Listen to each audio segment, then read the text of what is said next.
right. So today we have Mr. Les Durrant on the podcast. He is associated with MUFON. He has 3 MUFON unknowns, which is a big deal because MUFON takes these things very seriously. And he's recorded stuff that we have no idea about. And it seems like the Air Force doesn't either. So welcome in, Mr. Durrant. Hey, thank you so much. I really appreciate it. Nice to You have too. you. Yeah, I appreciate it. Thanks so much.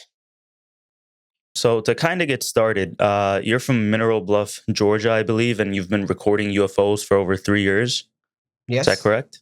hmm So, kind of to get into the MUFON unknowns and how you got into recording UFOs, how all of that came about, if you could just kind of get into how people can record UFOs like you, and like the footage you've gotten Right. seems to be compelling because MUFON doesn't even know what it is.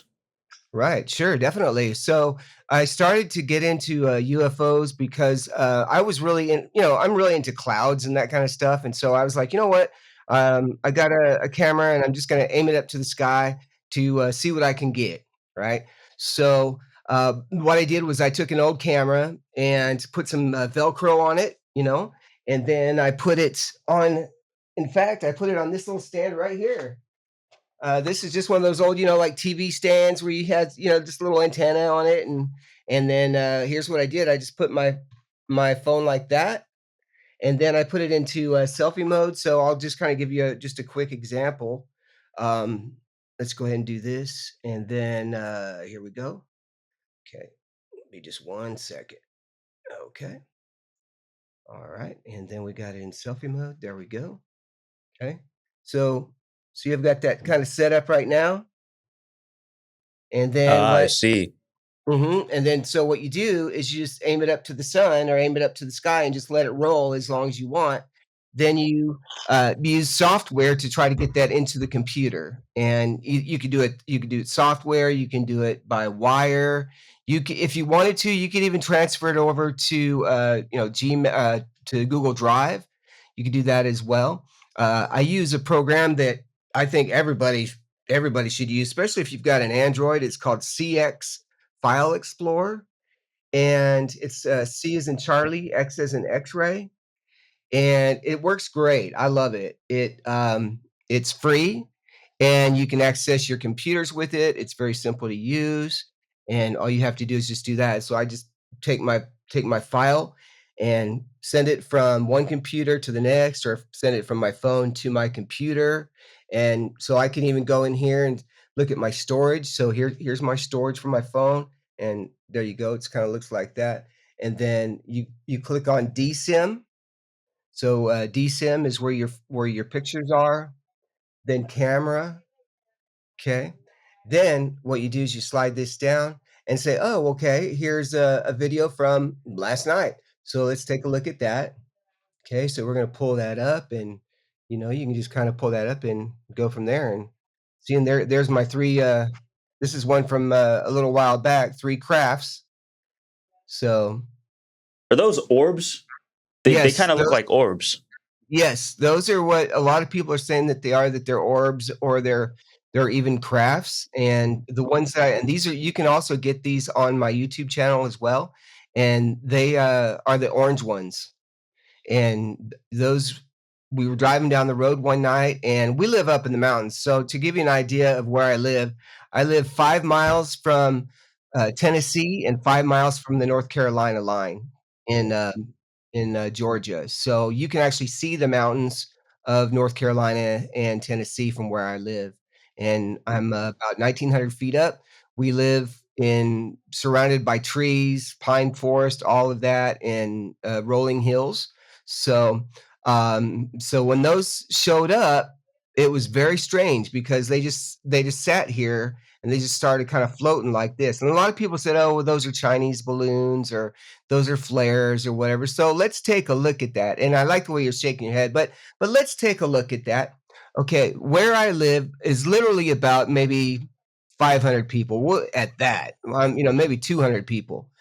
On the side of the mountain where we live, there's Airbnbs. So we're talking about really nice realty up here. They have log cabins and that kind of thing. So the side of the mountain it was on, there'd only be maybe three or four houses. Okay, this was also a Sunday night. So the thing that would get me, and it was at 10 at night as well. So it wouldn't be that somebody was lighting off Chinese lanterns.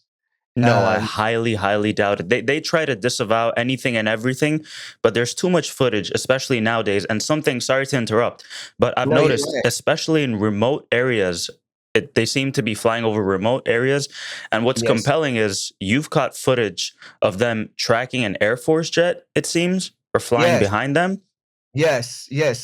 Little Rock Air And Force you Base. gave it to the Air Force too.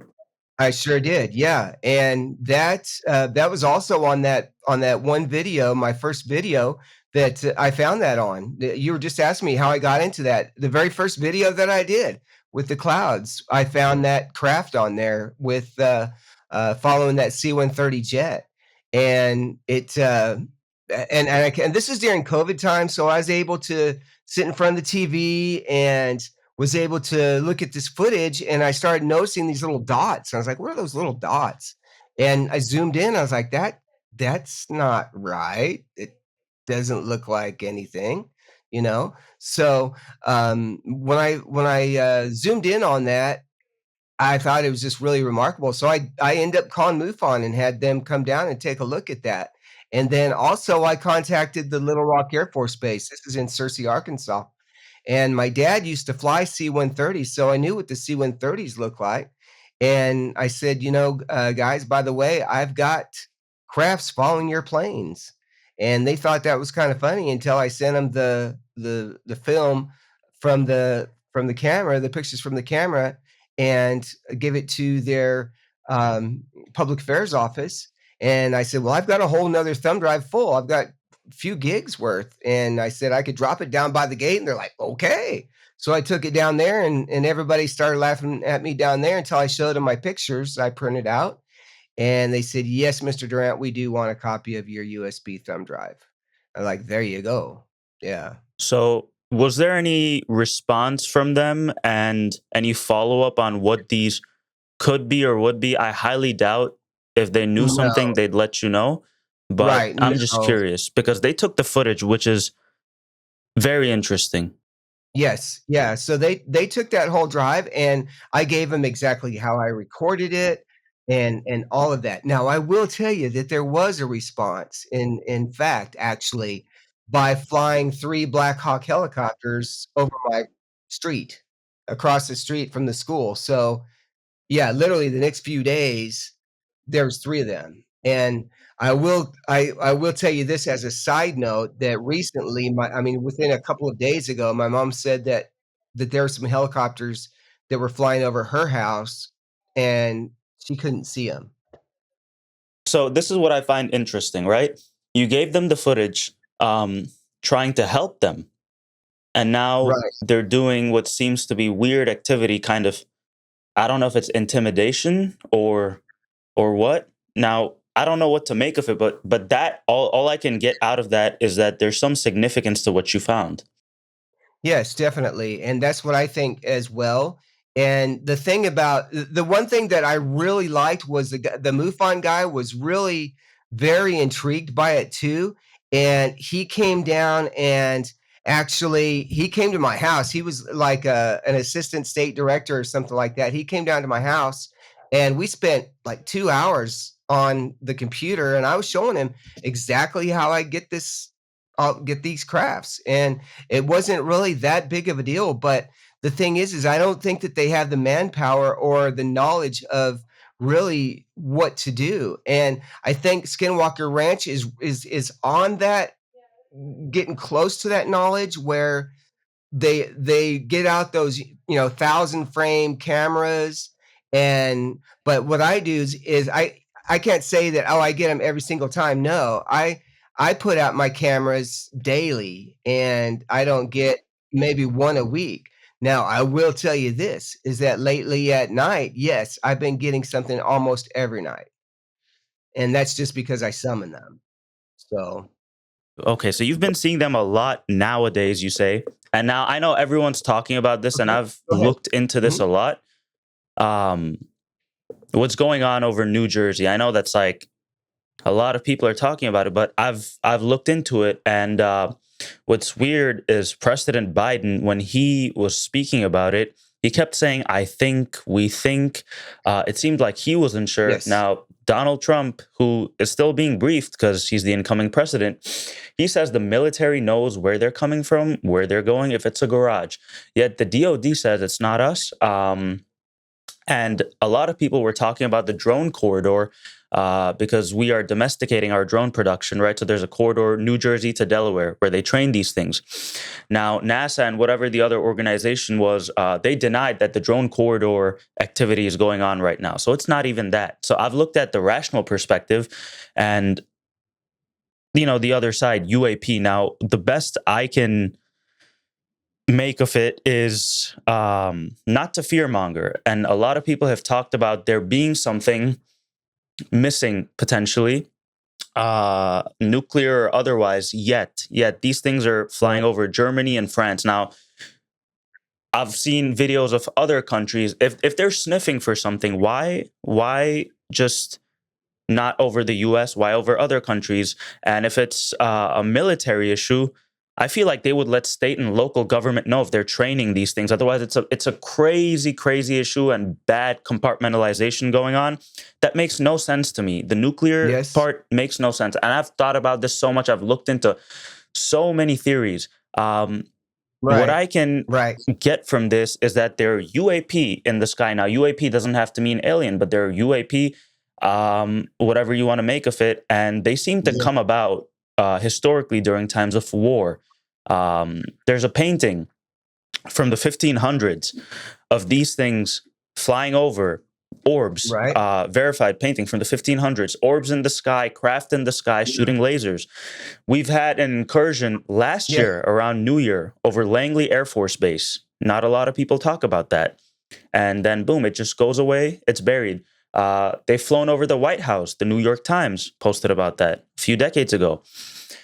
Now, what is your opinion on what's going on with these drones? Because they've now been seen over Chicago. Now, I think we have our own drones in the sky, and the orbs, I don't know what to make of. I don't know if we've reverse engineered such technology or what's going on, but you see a lot of orbs.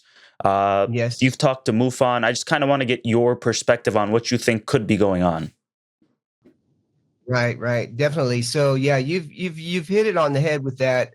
As far as they say that they're looking for nuclear energy or a nuclear bomb, and I don't believe that in any way too. And the reason why they're getting nuclear readings is because that's what the ET uses to get by. They use nuclear and magnetics. Okay, so I've got a friend of mine who runs a program called Madar and sophisticated. But so let's just pull up. So, what does MADAR stand for, by the way? Gosh, now Or what is that? you'd have to ask. It's MADAR. What they do is they look for variances in Hmm. magnetics, variances in magnetics Okay.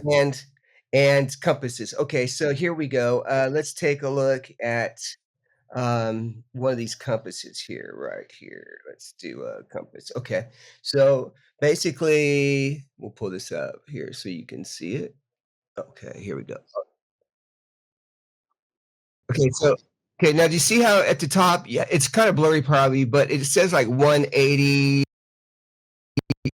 5 in the 200s, right? If that all of a sudden changed to 20 or 18, that's right. Now, because of the ET technology, they use sound, okay? So when that happens, it causes this compass to fluctuate. The magnetic And field.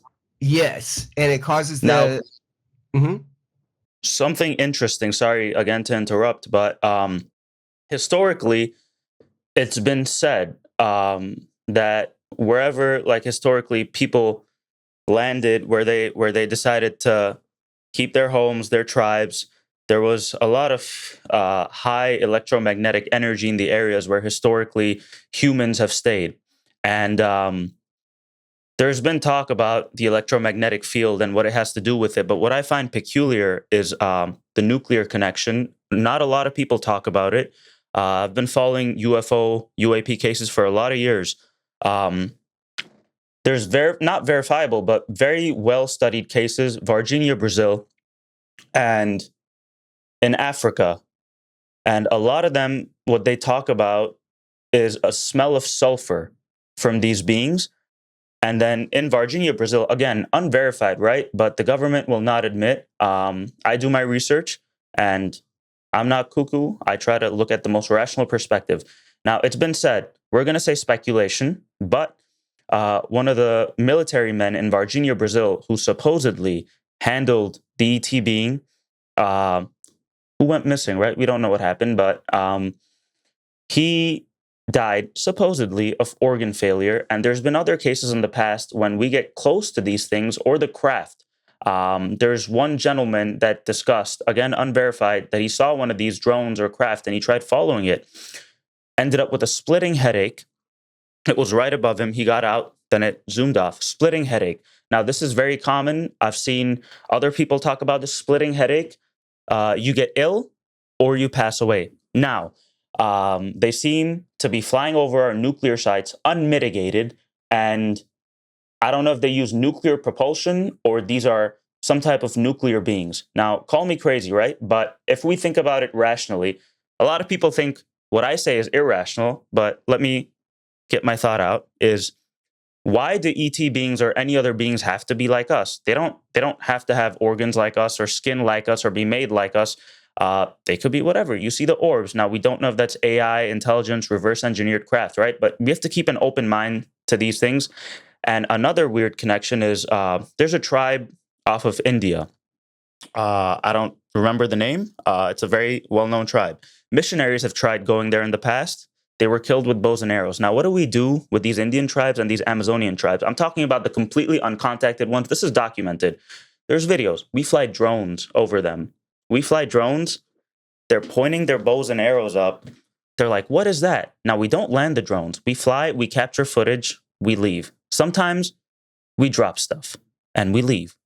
Now, what I've always wondered was, why did these ET beings come, fly over us, and leave? If they really wanted to, they could show themselves. Now, if they were violent, we wouldn't be here. I wholeheartedly believe that. I'm sure there's good and bad, and I want to get into that too, the religious aspect of it. But just like we fly over our own Indian tribes and we watch them and we leave, that's the most rational thing I could consider, is they're just flying over to watch us. Now, we could be violent to them. And the way I look at it is the ones in those tribes that come forward with the bows and arrows, oh, we're going to shoot you, and they're shooting stuff. I look at that like our government. Everything is defensive or offensive. Now, most of us, we don't look at it that way, but we don't have the power. So that's the most rational explanation I could think of. But I just wanted to know why you think the orbs are here. Now, there's Russia, Ukraine, a lot in Africa going on. I follow geopolitics. France is being pulled out of a lot of countries, right? The minerals that they get from these countries, no more. Okay, there's coups going on over there, and then in the Middle East. Now, supposedly, we have moved nukes to the UK, and then they first started showing up over UK bases, and now here, and now in other countries. Now, that's unverified. I don't want to fearmonger, but Russia seems to be advancing, and I support a free Ukraine and a free Palestine. Me personally, I think there should be no war, right? We don't have to, but I understand, and I do see how Russia could try to advance because we are putting weapons on their border. Okay, now I understand their perspective. The US is a very violent country, whatever you think of it. Not the people. I love the people, but the government is very violent, and I see what they're doing. Now, I foresee war coming in the future. Now, I don't know if this is related to that. Again, the DOD has denied, the military has denied that we are testing drones. This is not that. And now I say we put our drones up in the air, right? But then these orbs are here. So I don't know if it's war. What do you think? Right. So I think now is the time. You had talked about how mean the United States is. Yes. And I think that that's a majority of it too. If you look at, Trump, he's not a very nice person, and very nice. Now, one thing that you hear about ET is that they are peaceful and they're more higher. They're of course they're yeah not specifically that are not nice. And let's kind of go now. Let's go back to the radiation thing. Yes. I know of people who have been abducted that come I'd back like to with know about radiation. that. Yes, radiation sickness. I've got a friend who's been abducted like 7 times. He lives up in Canada, and he has told me all kinds of things. And he's talked about 4 bodies, and so the thing is that they're watching us, and the one thing that they really want to know more about, and he told me this even, is they want to know more about our feelings and about love, madness, about all of that. They want to be able to experience that or want to know about that. And also, if you think about that, even AI too, you can't specifically get it to be true, have true feelings, and that at least that we know of now. Okay, let's go back to testing. Okay, have you ever heard of Dugway Proving Grounds Yes, in sir. Tooele, in Utah? Okay. Everybody knows about it except for the people from there. My dad was born literally about 20 miles from there in Tooele, Utah, and he's buried there, buried in Vernon, about 20 miles from Dugway too. So, Let's get into and the details of that for the people.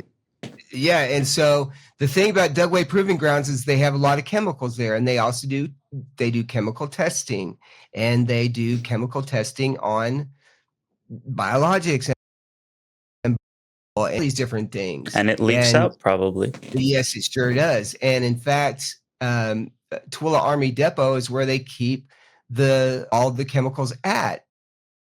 And in time, they will do a fire siren for the town and say this is an alert or this is a test, and Mm, thing happens. So mm. yeah, that whole area is all about that. And if you look up Dugway Proving Grounds, you'll find out it's playing entire and told parents all the way up to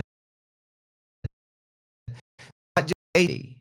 So if that tells you anything. And Now, so have there been UAP activity, weird activity going on in Dugway? yes, tons. Yeah, lots and lots.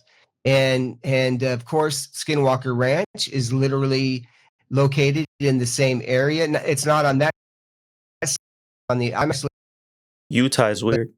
yeah, is my dad was born there, 2 kids were born, and I lived there for a while too.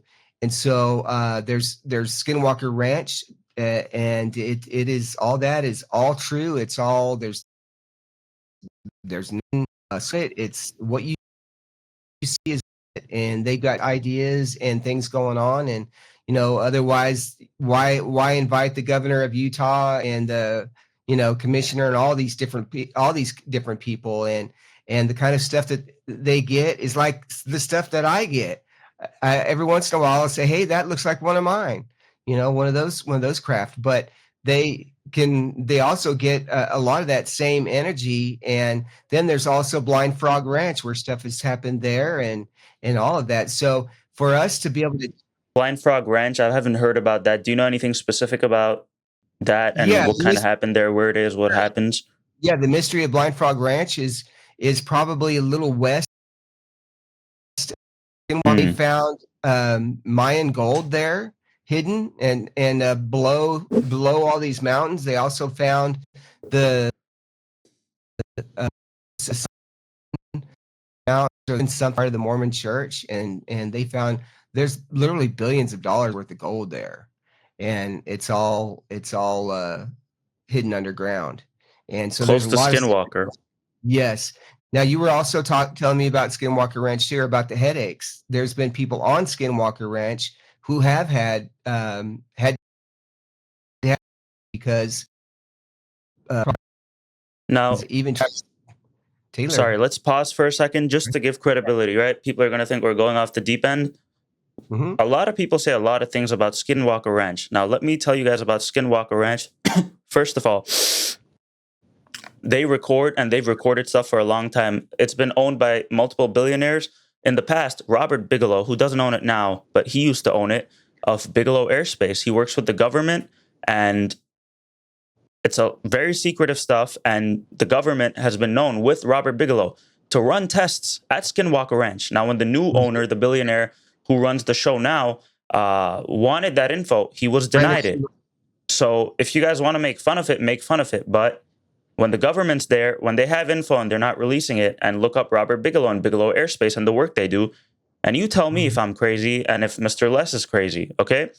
Right. And in Skinwalker Ranch, there's a weird phenomena. Now, I don't know what to think of it, so I'm not too sure, right? I'm not going to say I completely believe it, but you know the animal skinning part where it's happened in other areas too, where animals are completely just carcass, and it's very clean. It's very clean. It's not like some other scavenger, some hunter. It's very clean, and it happens overnight. Now, what happens, it's been documented at Skinwalker Ranch, is there's a lot of scavengers. If something dies, they eat it. Now, these animals that are randomly skinned overnight, very cleanly, they are not touched by the scavengers, ever. Right. The scavengers don't touch them, and they decompose very slowly. They've had scientists look into it. They decompose very slowly, and the animals don't touch it. Now, what do you make of it? And then, I forgot the man's name, but in the last few seasons that I watched, there's a man, a great scientist that worked for the government that came onto the show, and another man. Now, if you watch the first episode, he seemed very skeptical, right? And he didn't disclose that he worked for the government to them till after the season. And now this man himself seems to be like, what the hell is going on? There's a CIA man that is there right now too, and they're looking into this stuff. And people get headaches in certain areas. Your batteries completely die. They completely die. We've seen footage of it being recharged, completely dead. Now, another interesting connection with these drones. Now they've restricted the airspace, right? So they can shut down your drones, and they can also remotely control your drones and bring them down. So before that, before they did all of this, people were trying to fly up their drones and their battery would instantly die. There's footage. You can look it up. Instantly die. The same thing happens there. And it's a weird phenomena that occurs. And in these congressional hearings, Commander David Fravor, who had, I think, that FLIR footage. All right. Again, this is the government. This is under oath. Commander David Fravor, FLIR footage of these orbs flying around. He said, we don't know what it is. It's not ours. Okay? Similar stuff is happening, and we don't know what it is. And then Lou Elizondo, who worked for ATIP, Advanced Aerospace Threat Identification Program, says the same thing. We've been reverse engineering this stuff. He knows about it. He knows people that know about it. And he's also mentioned that orbs have showed up in his place when they were looking into orbs. So if you think this is crazy stuff that Mr. Durrant is talking about, it's not. Now, if you know anything about MUFON, MUFON will tell you your footage is not it. You have to look at flight tracking radar apps. You have to make sure it's not stars. A bunch of stuff, okay? You can't just take random footage. Like, a bunch of people are looking at stars, it's true. Or they're looking at, like, a drone that's ours or something else, or like a commercial drone, and saying it's aliens. It's not. But what Mr. Les Durrant has filmed, and I'm going to post all that footage here. I'm going to get it from him, and we're going to post it all. I'm going to show you guys, right? It's going to be in the episode. That stuff, MUFON doesn't know. It's a MUFON unknown. Now, the Air Force took his footage. Now, they're flying stuff over his house. They don't know. So it's not crazy, guys. There are orbs in the sky. And they've been there, and I've given you guys the history of it, and it's continuing to this day. So continuing on with what you were saying about the orbs, have you noticed, so I've seen videos of orbs. Now, again, this is unverifiable. I'm not going to say this is real because I don't know. I try to talk about what government agents and the news have tried to verify, and then also some speculation. But I've seen footage of orbs turning into orbs and orbs turning into drones. Again, I don't know if that's real, but I do think the orbs are not ours. Have you had any weird footage, or have you noticed anything? Now, these orbs, I know you said it's like frame by frame, right? Because like you're filming at 60 frames and it's just a Yes, quick frame and yes, you're going through. But have you noticed yes, anything weird exactly. about their movement, behavior, multiplying, or anything else that you've noticed, Yeah, especially with the actually, unknowns? yeah, definitely. In fact, I've got. Let me see if this is it here. I've got a video of a plane flying by and an orb going right behind it, and kind of like going like this, and then it starts following like that. Yeah, so that's been happening, and they like to mimic. So Our once again, craft. mimic. Yes, that's why we do have you. They're talking about, oh well, they're obeying FAA, red and green. Yeah, but you have to look at the blink patterns. So if you go Now, online, mhm, a lot of them are not showing up on FAA apps. A New Jersey cop himself who was called out said that thing flying, right, it's not showing up on the app. So when they say these are all flying legally, that is false. And when the right, it's DoD and the military says it's not ours, so it's not something secret, it seems to me, unless we have private drone companies we're funding and there's some rule, which I think there yeah. is, that like they don't have to disclose if it's something secret. So again, it could be that, but I don't think the orbs are all ours. I think we have a bunch of great reverse engineered tech. So this right here is Flight Radar 24. Okay, and it's a little blurry, but yeah, there you go. Flight Radar 24. Okay, And so what that's you see, the app where you track drones and mhm, whatever's flying in the air. yeah, and this right here, now drones don't generally show up on this. There is a drone app that you can get, but we have just local drones, so it's not going to be Aircraft show up. really. This is Atlanta, so this is Atlanta. Now, if I want to tell if it's a plane or not, I can click on. Let me go back over here. You have it, but that's you click on AR, so I'm sure that's augmented reality.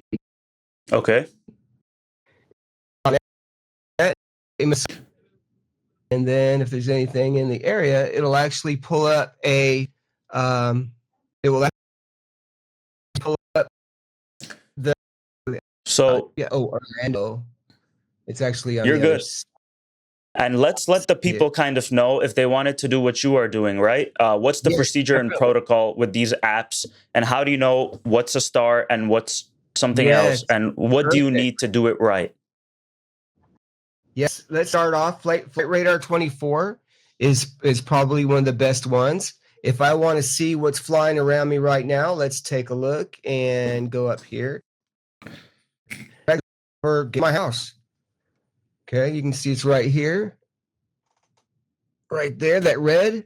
That's If you coming can from turn it a West bit, Palm. please.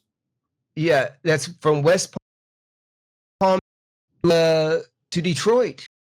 Can you tell what type of Once aircraft it is? Does it tell you? Yeah, it is Delta Airlines, DAL 2535. It's 34,000 feet. It's going at 473 knots right now. So, And is there a way to like track military aircraft and stuff too, and make sure it's not a star? right, Everything to make sure if military it's is on going to there. MUFON, you're not doing something crazy, and the people Right. are doing this the right way. Yes, exactly. And the good thing about this app is you can rewind time, so you can go back to time that it was filmed, and you have to convert it to universal time, and then it'll tell you exactly back at it. And another thing that another free app called SkyMap, and it's Sky right Map. here. SkyMap, just SKIMAE. So we're So going to what does click on that do? this right here is your stars. Okay. Yeah, so you hold that up, and that tells you where. There we go. Yeah. Okay. So what you do is you just look up there and say, "Oh, okay." Now I'm gonna, while we're at this, let me see if I can see. Oh, there's okay. There's Cassiopeia. So Cassiopeia is right up here right now. So right there's Cassiopeia. Over there is Vega. That's where Vega hangs out.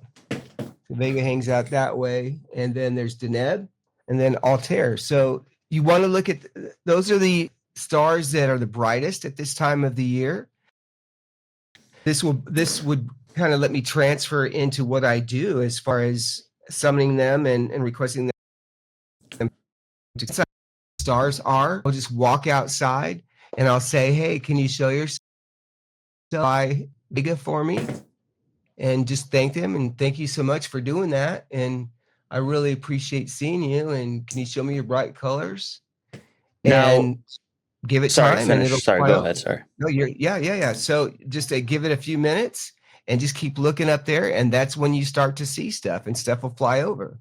Now, is there anything else we should be aware of, or are these two apps the main apps? Because so people do it right and they don't get what they shouldn't. Because a lot of people are not informed, and so Yeah, stars, we have the stars covered and aircraft covered, and I don't know if we need anything else. But what do you think? Yeah, so definitely there are other tracks. There are other ones too, orbit that you can get. There is another one that I really like as well. It's called Stellarium. Okay, so Stellarium, you can pull that up, and that'll also show and satellites. So it's also augmented. Good. The satellites. Then if you see something too, you want to pull up, and also Skyfari Plus. So what is Skyfari? Skyfari also is an augmented app as well. So you can pull that up to track and say, aircraft or stars. Yeah. So, so what about, is there anything with meteor showers or something like that? Any of these apps, if something like that were to happen, I know it's rare, but not really. But we have seen some really nice falling stars lately. So I'm not sure what ones we're going through right now, but I have seen some really nice ones. Now I will say in the Eastern time zone, if they're now 36, and so right around 6 o'clock when it starts to get kind of more darker than light is that you see the brightest star, sky got the right one, and say, okay, that's Vega. And then you just keep looking up there and then just keep looking and don't stop, just, take a breath or whatever and just keep looking. And and then that's really the way you do it. Then what I is you get a really good compass on here as well. So, you can say, okay, well this way is east, that way, or this way is east for me, and that way is north, and that way is west, and then that's south. And I know that that's Atlanta, for me. And so the planes fly this way. They fly around my house in a V. So if they're going this way, they're going to the northeast. They're going mid, like Chicago and Indiana, places like that. Now, if they're going like this, if they're going like that, then they're going from Charlotte, North Carolina to Memphis, Tennessee. So anything that flies weird in between like that, that's when it's kind of sketchy. We'll do more. And so one of the unknowns was the ones where you said the orb was tracking an Air Force jet, right? And we're going to put that up too. Yes. Now, let's talk about the other unknowns and anything peculiar, why they are unknowns and what happened. There's one kind of a bicone, and it's like if you thought about a cone, standing up this way, then another. Oh, very interesting. And it has like these little feelers going out on it, and feelers as in like little antennas or something, like a little star pattern, like little dots on the end. That's the first I'm hearing of that. Okay. Yeah, kind of like Jetsons or something. You kind of think, a little bit about, like with a wire with on that, and so does a roll like that. A roll like it's spinning. Yeah. And we're gonna put that footage up for you guys here, so you guys can check it out. Let's see. Yeah. I was thinking I maybe even had it. I don't. Oh yeah, I do. Oh, we'll add it in afterwards. Okay, great. Yeah. So and then, sorry, continue. And with that, that one, I turned that one into MUFON, and he said it didn't look like anything like a parachute. It didn't look like anything else, and that is considered an unknown. So very interesting. I've heard about orbs, drones, circular shaped craft, and some weird stuff, but that is the first time I've heard about that shape. I think the people are going to like it. And what about the other unknown, the third one? Yes, the third one is basically a little orb, and it was following a little Cessna flying over, and you see this kind of coming up and around, moving around like that. Yeah. Is it moving around the craft, like circling it? No, it was like this was coming this way, and then it would kind of like would fly in front of it. Okay. And we're going to add that footage in too for you guys. Now, are you aware if the Cessna pilot or the Air Force people in the other case, have you talked to them? Have they said anything? Did they know that this was there, or have we not gotten to that point? Contact any of those people. Okay. But I'm sure a lot of them maybe don't even notice it a lot of times. Right. Yeah, and they don't. That I did have one. Was it last night? I think it was last night. Where I had a little Cessna following it, and they were both going like this, and they kept up with each other. And so you can tell that it's consciously. It's not just something moving across. You can tell it's following with the movements. If it's like if it's zipping around left, right, or something, it's not just. Yeah, no, it was like following behind it. And I know that it was a craft, or at least it was, because I saw it on Flight Radar 24. Now, I was like, what do you make of why orbs are following random craft in remote areas, especially the Air Force one? But why do these things follow craft, and what does that mean? Because I understand surveilling us, but why follow craft and secretly? Do you have any idea of? With that, I really don't know, unless they're saying, okay, why are you flying like this when you could be flying like us? Or and has MUFON said anything to you about any of these videos and any of your work? No, with MUFON, just because of some of their practices, like very stringent. That very. Let's get into it. Let's talk about it. Yeah. Well, okay. So they like to take other people's sightings and save those for themselves. No credit. We're also more about the bigger picture, as far as they want to see the big ones. They want to see they don't want to see just a dot in the sky. They want, and that's their own. They don't want to see a light in the sky. You know, they want to see some. Yet the three they have of yours, they're saying they don't know. So that's still MUFON doesn't know. You would think, right? You would think. So it's not star. That, hey, it's not craft. When you get stuff that look like that, right? Or you get stuff that look like that, or Let's come in a bit. Or that. Let's come in a bit. Ooh. Yeah. Okay. Is this stuff that looks like that? Where is this stuff from, by the way? Oh, these are all mine. This is just a card. My Objects and Orbs. That's the name of my group. Okay. If you could send me that stuff too afterwards, we're gonna get all that in. Let's talk about your channel too, by the way. Objects and Orbs and the work you do. Yeah. I've got a channel called Objects and Orbs on YouTube, and right now I'm about 830 subscribers, so that's not too bad, and they're all organic. I didn't, so. And then I have and Orbs, and I have a local Facebook group called Tri-State Supernatural, and that's for the people in Georgia, North Carolina, and Tennessee who've been laughed at and ridiculed because of seeing stuff. And I let you know this is a scientific type group, and you find any of that stuff in here. You're gonna find people who have and no weird footage. We got legitimate stuff. Exactly, and nobody will ever laugh at you. So the idea of the group is footage? Yeah, footage, and also just for people to tell me about their stories. And, okay, interesting. Then my new deal now is I've got hold on just a quick sec. Let me show you. Yeah, take your time. It's fine. Yeah.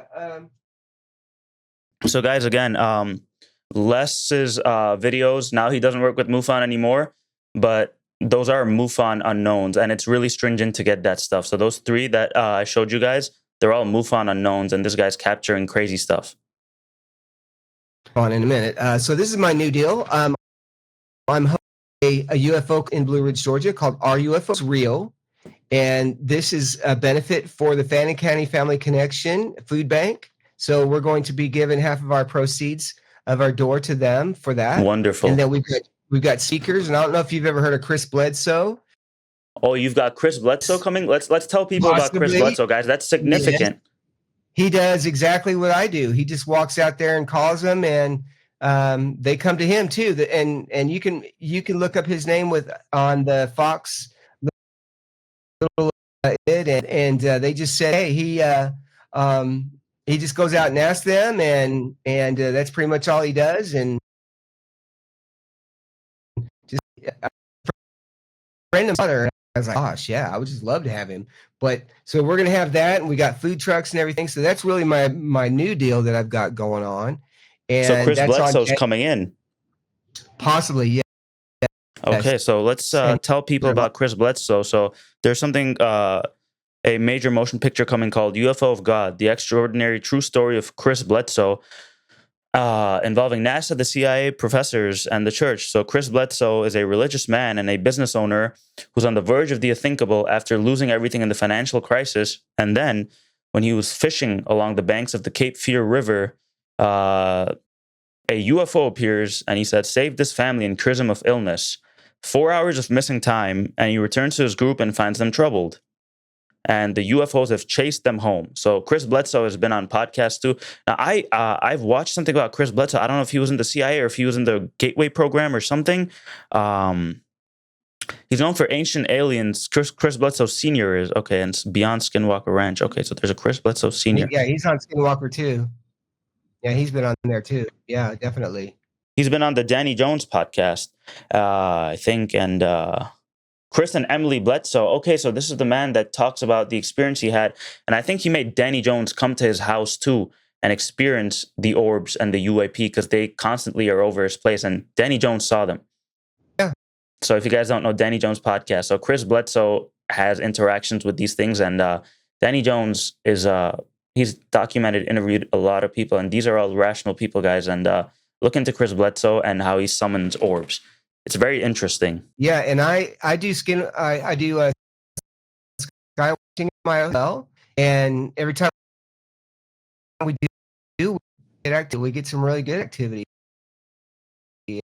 Go into what Stephen Greer does as far as CE5. He'll go in and they'll do. It's a little out there for me because a lot of what he says hasn't come true. Now I don't want to insult the man, right? Because a lot of people attack people about this topic, but with him, it's till something happens.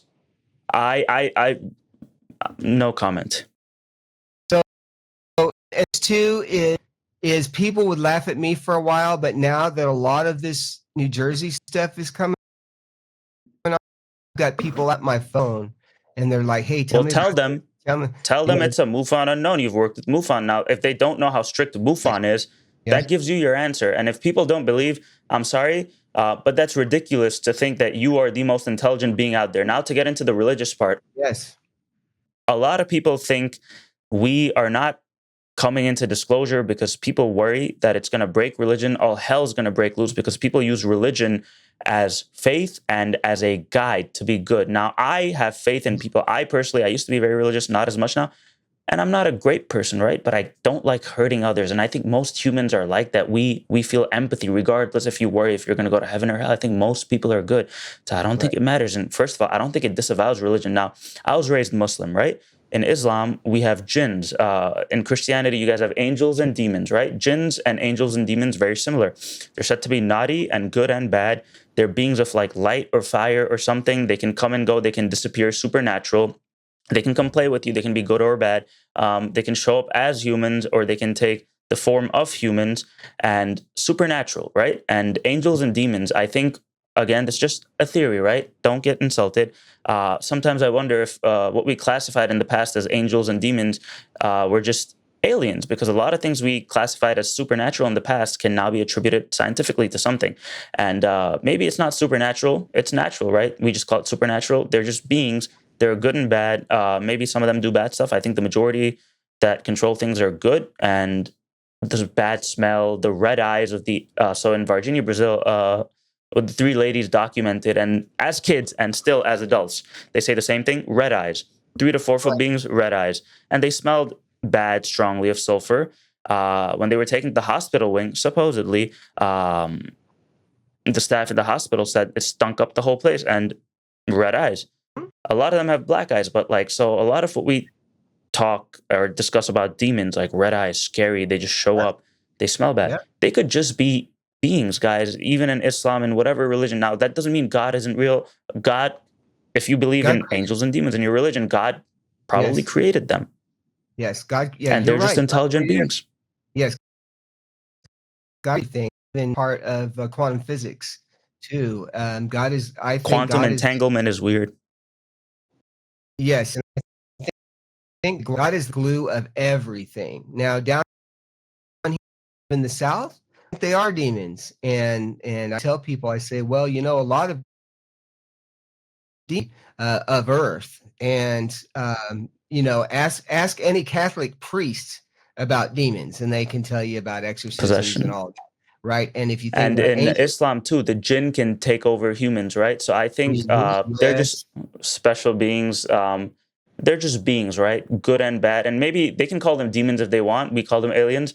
I think they're about the same thing. And I think if people just open up their eyes to the fact that God in your religions has created other beings. Now, in the three major Abrahamic faiths, there's Christianity, Islam, and Judaism, right? Um, and we all believe in one same God. Now, in Christianity, Jesus is God's son. In Islam, Jesus is a prophet. So there's a lot of similarities, but we all mhm, believe in one God at the end of the day. One God, yes, you right? do, Jesus is God's son. We yes, don't believe that, but it's one God.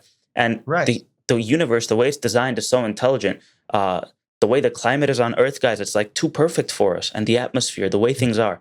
Um, mhm, and if these things are what you call angels, maybe they can travel dimensions, time travel. And I never understood time travel. I don't understand the idea of time. I don't know if it's a construct, but you guys keep your minds open to things, and yes, who knows what's going to happen. yes, definitely, and you can, and for my friend, uh, John, let's see, let's pull it up here. John, okay, 17:16. They are not of the world, as Boom. of. There you go. So nothing mystery. Well, let's talk about mystery. Corinthians 15. Behold, I show you a mystery. We shall not, but we change. Hmm. Yeah. Oh, all kinds in there. And so, yeah, that is that's part of it. So when we talk about angels, now I will tell you this: this is another good way to determine if it is an orb, UAP, whatever you want to call it, or not. Yes, I'd like to know It's more about that it's stuff because that's your it's expertise, your area. it's how you feel when you see it. If you feel or in awe, that's the way it should make you feel. If you see a plane and you're not in awe, doesn't way, then that's it. If you see, you see what I'm saying? It's and I've talked to many of these people. Even last night, I was talking to somebody. I said, "When you saw the blue orb, how did it make you feel? Did you feel different?" She said, "Yes, I was at peace." And she said, "I'm not normally, but it made me at peace." I was like, "Great, picked up on that." And it's, I said, "Were you in?" And she, definitely, I was in. When we even on here, wow, that's I should thank you. That's just incredible. It never works, but that's really how it makes you feel. Now, if it flies right, yeah, then get in. Red eyes. If you look up skinwalker, Virginia, Brazil. most of the time they if you look at a lot of these other cryptids, well, they okay. Here's the thing about that is a lot of I also have red eyes too, and We have bugs that so, have red eyes. yes, yeah, definitely, and What's with red? that's What's wrong with red? It's just right. Red eye shine in the forest, and I live in the forest. You see red eye shine, you better be moving, or you better think it, or say, please don't hurt me, or let's communicate. And that's the way that I think about this a lot. Is if I was to see, then I would try to communicate with it telepathically. Say thank you and I appreciate you, and I know more about you. Tell people that I am protected by God. I but don't try to attach to me. Don't try, and even demons too have red eyes.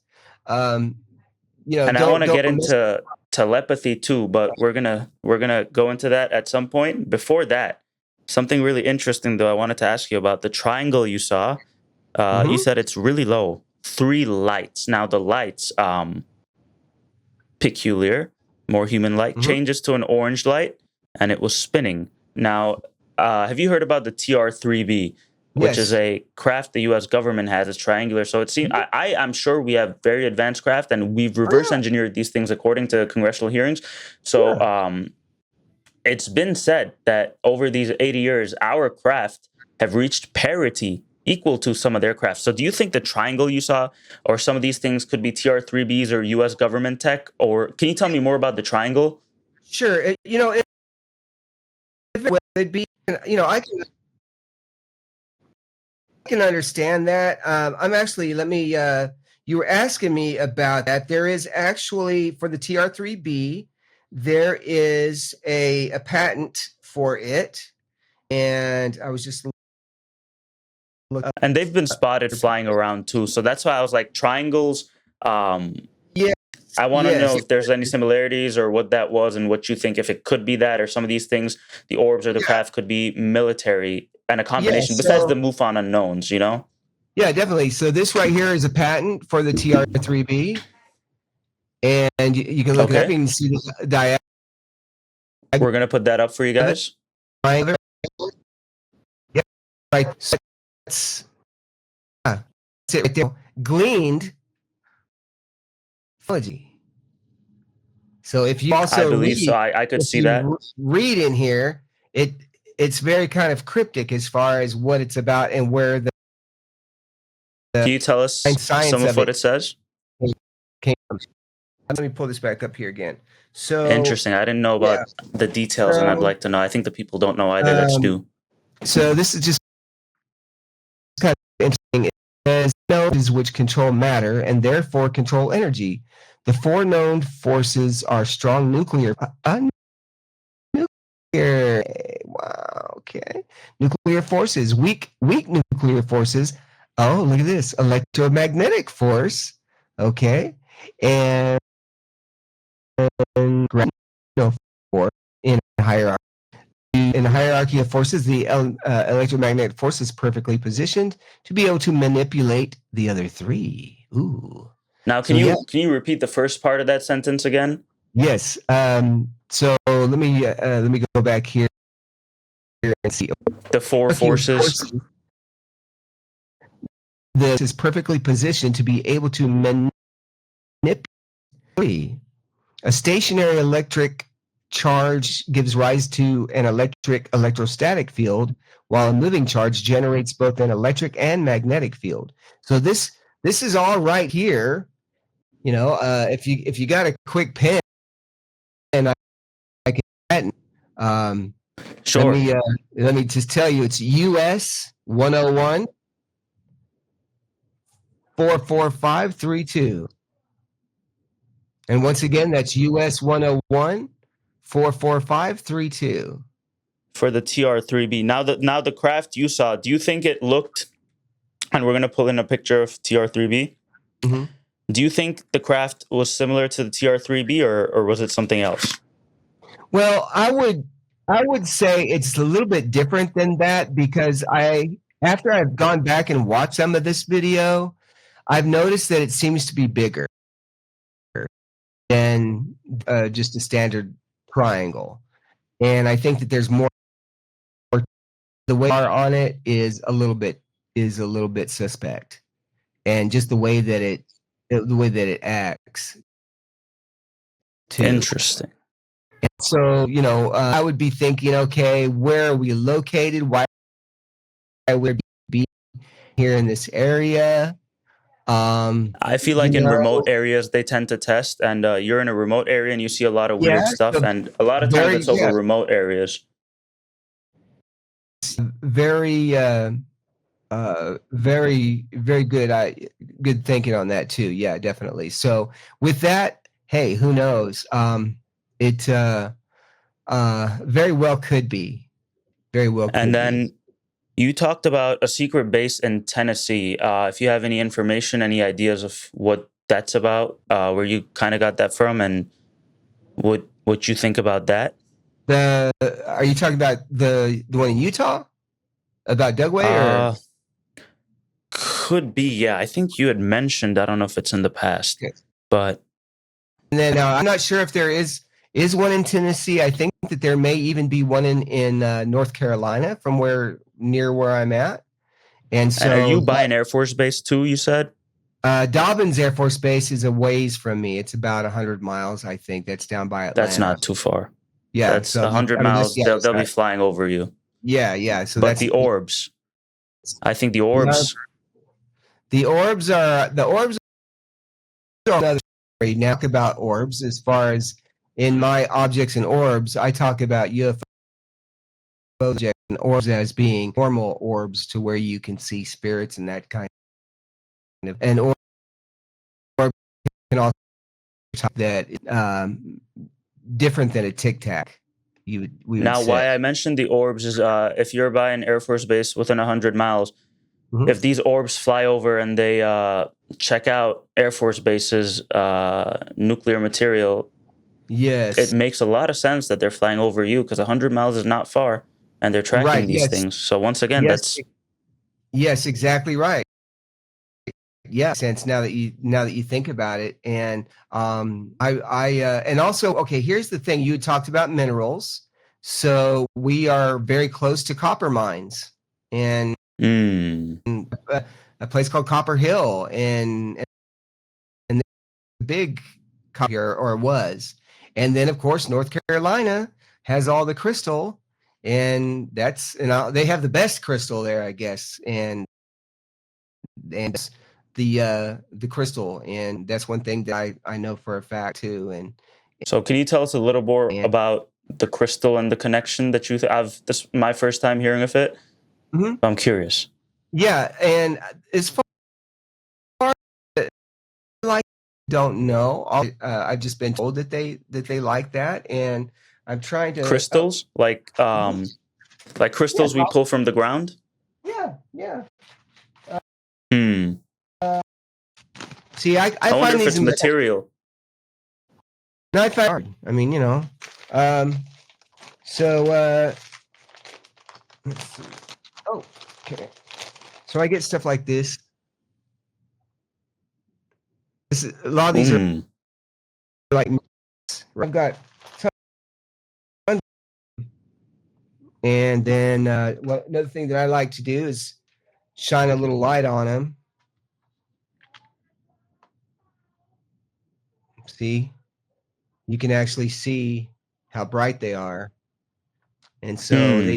they disperse the light quite well. Now these aren't clear like these aren't clear like you would see at a store or something like that, or even used in Well, it's from the electronic. ground. It's raw. Yeah, definitely.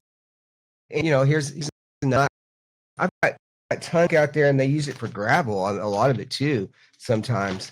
But And then You know what's interesting about your work that I also, it's we didn't talk about this yet. The paranormal, which I'm Yeah. glad I caught it because you said you did that stuff in the past, and Mhm, I don't like the term paranormal too much or supernatural too much.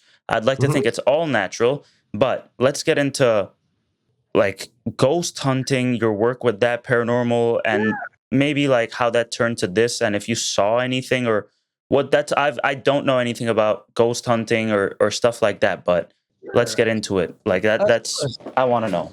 Yeah, of course. That's actually how I got into UFOs. Is I went to me and my wife went to a haunted house, not like the weird kind, not like the kind you see on Not the commercial we're talking, ones. yeah, we're talking about one that has known spirits in it, and we went And which down one there. is that? It's called the Chastain House in Morganton, Georgia. Chastain And House, I Blue had Ridge, Georgia. my on my YouTube channel as well. So during the COVID time, we were watching all these shows and everything, and we went down there and basically you can record ghosts with your phone. It's really not too hard. All you got to do is you just turn on your phone and you pull up your camera, and then there we go, and then So that haunted so house you were at, did you notice anything perchance? yes, oh yeah, we got orbs definitely, and you could see the orbs Inside? flying by. Mhm. On the inside, yeah. No, the when we talk orbs, we're talking about spirits. Can They're, we do you have any footage? yeah. Yes, definitely. Yeah, and in fact, I was gonna try it right now. Let's see if we can, here we go. Yeah, I was So just curious basically about that house and then like how that kind of went about from there. yeah, definitely. So, now just real quick, what you do is you just turn on your camera, and then you turn Mhm. on your flash to stay on all the time, and then just turn out the light, and you can see stuff light flowing by. Now, a lot of times, yeah, it's dust and that kind of stuff, but when you see it start to do stuff, that's when it's not. Erratic movements. Have you noticed so in that Mhm. house, did you notice anything? Yes, definitely. We caught orbs. We caught stuff on my spirit box. I have this as well. It's a spirit box radio, and So basically, let's talk mhm, about the orbs and then the spirit box. So yes, with the orbs, have you like I just want to make sure it's not dust. Have you know like about the movements of these orbs? Now, if you have footage, we're mhm, gonna add that in at yeah, this point. But how were they moving and what did you notice that would tell you that this is maybe not dust or lights or camera distortion or something right. else? Yeah, if you look on my video, it's my one of my first videos on my YouTube channel, and it's orbs play or mess with a phone, and this is at the Chastain House, and the so if where I'm sitting right here, this would be where the guy who runs the house, he'd be sitting right here. My wife was sitting in the middle, and then I was sitting on the other side. Okay, so she had her phone up and she was like, "Man, I'm seeing these orbs." And I was like, "You're getting orbs?" And she said, "Yeah." And um, she showed me and and then as it was happening, the guy who runs the house, his phone was, acting up, and it would notify each time. And every time it did, every time we would mention something, it would notify, and he's like, "This stupid phone?" And so, when we went back and looked at the video, you could see orbs that were jumping into his phone, I'm and sorry, can you repeat that part? The orbs are yeah, there jumping? was orbs jumping into his phone. Yes, and And let me see. I'd like to know about their movements and colors and size. Blue, and let me Blue. see, I'm trying to think. Yes, definitely. And were they Let me, moving like from one direction to the other, left, right, up, down? all over the place, yeah, and so they start moving around, and when they start doing that Now, again, you guys might think this is a little cuckoo, but ex defense official again, Lou Elizondo, in his memoir, said his home was invaded by glowing green orbs. Okay. ooh, His memoir is imminent inside the Pentagon's hunt for UFOs. He invaded He said glowing green orbs invaded his home, affecting his personal life, and this was witnessed by his family and neighbors also. And it's about the ongoing government knowledge of UFOs since the 1940s. Yep. All right. So you ready? Yes, sir. Okay, here goes. So this is it. This is off my YouTube channel. Let's come in a little closer if possible. Yep. I'm videoing all these orbs. You seen orbs? Tons. You see them? Can anybody make a noise for us?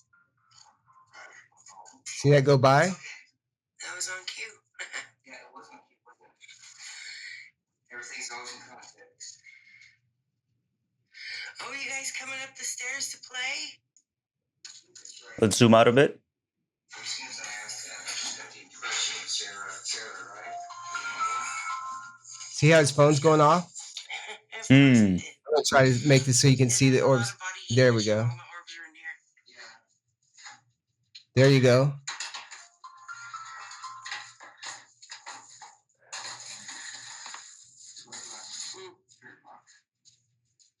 Should we try it? See those? I'll give you a Yes, sir. Whoa, whoa. Now that's not a light, right? Come here. Yeah, in the middle. That's a light. Yes. Oh, and that little guy. No, the orb thing I just saw. I saw one. Dang. Here goes. Wow. They're all over Look here. at him. Look at him. Look at them. Finally. No. Wow. That's great. I love Look at 'em. orbs. They're everywhere in here. Since you came in, there was like a whole bunch more. Oh, Now watch this. Check this out. This is C right there. Watch. Is there anybody here? Boom, just like that. 3 of them. Yeah. Can you tell us your name? Yeah. interesting. Where was this? Was that in that house or somewhere else? Yes. No. This is at the Chastain house.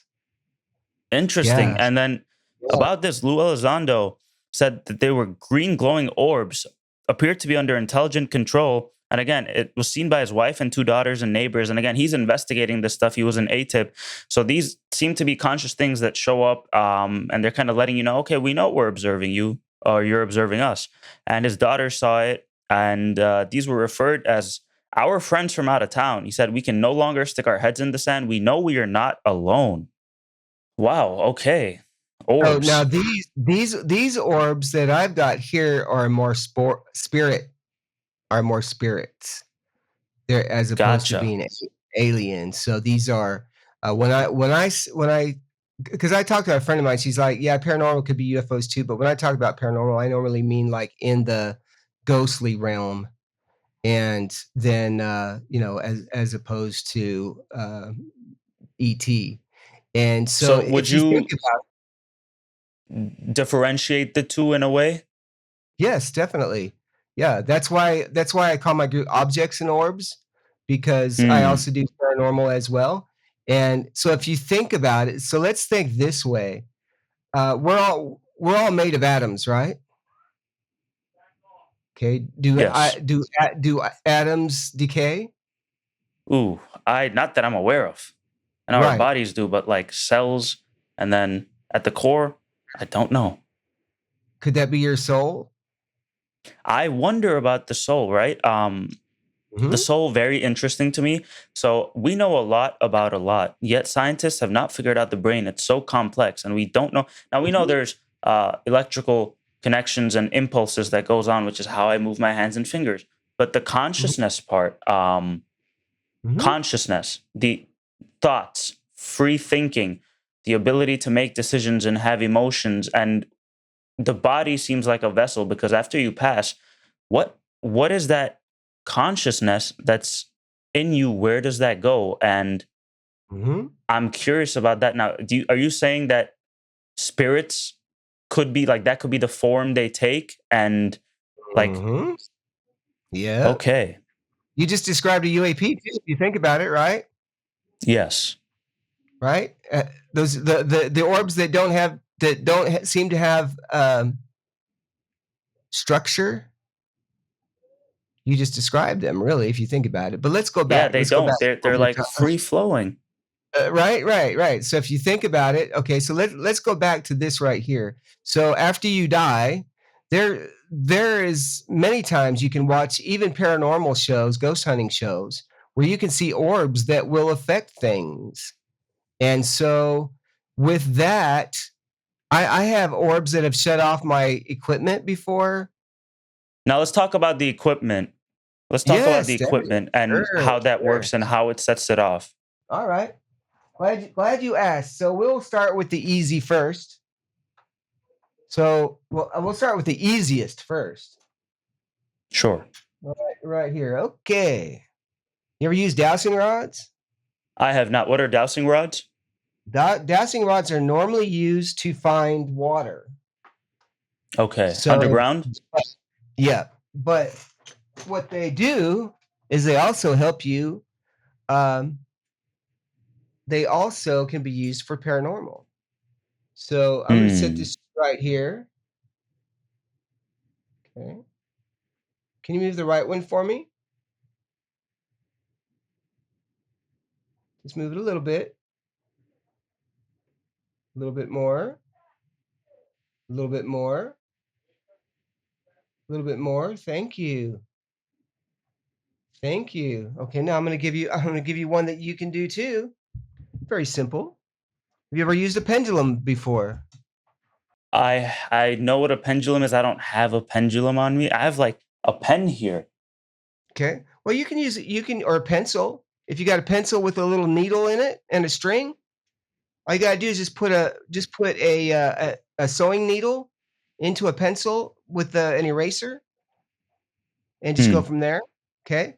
This will be. You're gonna love this. This right here is what they call a plumb bob. So they use this in construction to make sure things are, straight up and down. Okay. But this can also be used for doing paranormal investigations. So you can see this just sitting there, right? Just kind of wiggling a little bit. Okay, Yes. here's my hand. Okay. Okay, we'll just stop it right here. That's the way you can watch my fingers. Okay. Just ask it a question. Can you move front and back for me?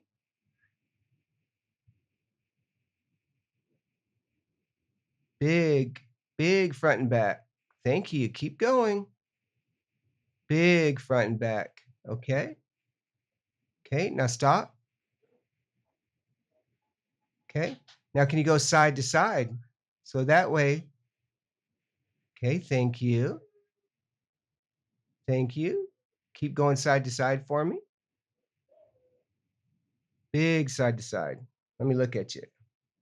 Can you go in a circle for me? Circular motion. Big circle. Big circle. Thank you. Big, big circle. Thank you. Can you do that again? Huge circle. Thank you so much. I really appreciate that. One more big time circle. Great. Thank you. Keep going around. Big time. Okay. Can you stop for me? Okay. Thank you. All right. So this right here is also can be used for all kinds of different things, fortune telling or just whatever. Is this witchcraft? No, this is just basically the energy that is intelligent. So how do they know? If can they tell telepathy? If they're orbs, yeah, they could probably go inside. Is it Now, something is that's there any happening? other electronic type equipment that you use? Yes. So let's move on. The next one is a K2 meter. I don't know if you've ever seen one of these. They use this No, let's tell in the people what the K2 meter is. K2 meter also measures electromagnetic field. Okay. And then it'll go like that. And then this one here, you can ask it to move the green light, and sometimes it does, sometimes it doesn't. But I've had a time where I was on a podcast once where the interviewer had one at his house, and I asked it to move, and it started moving for me. And now So here, it's an instantaneous EMF detection system and has yes, LED displays. right now, this right here is the mama or the big daddy. This right here is a REM pod, and this is meant for paranormal research. So what we're going to do is we're going to turn this on. So let's tell the people first what the REM pod is and how it works and Yes, what it this does. also works with electromagnetic field, but it also works with proximity. So what's the name? REM pod? Yes, REM pod. So a REM pod, the go is let's see. They're like supercharged EMF meters. Rather than searching for an electromagnetic field, radiating electromagnetic pods create their field and respond with blinking lights and noise when something disturbs it. They're sort of like motion detectors for ghosts. Okay. What triggers an REM pod? Central to the REM pod is its extendable antenna, as you can see, which emits an electromagnetic field. As you guys can see, there's the antenna there. So any disturbance within this field, it says, potentially indicating paranormal activity, triggers the device's sensors. EM radiating antenna that detects energy disturbances and radiating magneticity. So what we do with this, we Electric just sit field this over detector. here like that, and then we'll just ask it, can you change the light for me? Can you touch it? All you gotta do is fly by like this. Can you do that for me? There's been times where it'll do that, especially if I turn around sometimes. So I just leave it on and Dad, are you here? Maybe Gary? Gary, are you here? So we'll see. So sometimes, Well, there's got to be a time sometimes and they'll place, go. right? We can't just do Yeah, it right? at will. Right. Yep, And exactly. when it comes to paranormal now, what interests me, again, I'm not really into ghost hunting too much, but I wanted to Mhm. learn. Ouija boards. Have you worked with them? Do you have one? And what do you think? No, I will not mess with those. Those are not good. Those are evil. So Yeah, they are tell me not about good. Ouija boards and why and what. Yeah, Ouija boards, they do work in a similar fashion, but I think what you have to do is you have to open a portal, and then what happens with a lot of people is they don't know what they're opening, and they forget to close a portal. So how would someone open? How does the portal opening and closing works? And um, kind of I do. what is it about Ouija boards? Because I've heard, like, I've seen videos where it's like things move Mhm. and it gives you answers. Now, what makes you afraid specifically of them versus other things, and like how the portals work? I wanted your opinion. Yeah, the way that those seem to work, they seem to have more uh, nefarious attached to Intention. them, I think. Yeah, and that now that doesn't mean that I don't have, now I've got portals in my house, and Hmm. I can actually use the dowsing rods to find that. And very simple, you just hold them, and if they start to cross, that's kind of where a portal's at, like that. Hmm. And so then, and when we walk in, we basically say, "Hey, is there anybody here who would like to let us know you're here? If you can make a noise, or if you can, make this equipment go off." I also use behind me. I also use some apps. I use one called Spirit Talker that I love tremendously, and it is not loaded. It's not preloaded with any kind of dictionary or anything like that, and I highly recommend people using those. And it works very well. I do have it. I mean, like right now, I have it hooked up where I could just turn it on and see what happens. Now, have you ever had any communication or interaction directly with entities or beings yet? Yes, Besides like the meters popping off. as far as yeah, I mean, I've had the meter go off. I've had my spirit talker go off. I've also had my radio go. My radio's even said my name before. Hmm. So, what does the spirit talk or the radio like? What has been kind of said that you, if you've noticed anything? Well, this radio here, the spirit said my name, and what this does right here, this is called a P-SB7T spirit box, and what Hmm. it does is it goes through frequencies, and then the spirits speak through the frequencies. So let's see what we can find. So I'm going to hit power, okay, and then there's the radio station right now. So I'm gonna hit it, and it's just going to scan. Is there anybody here? I What's your wanted to name? say my name.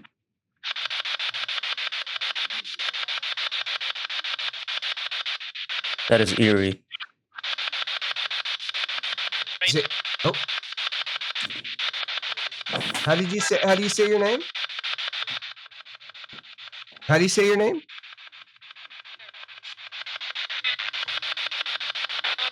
Did you hear something? Let's wait.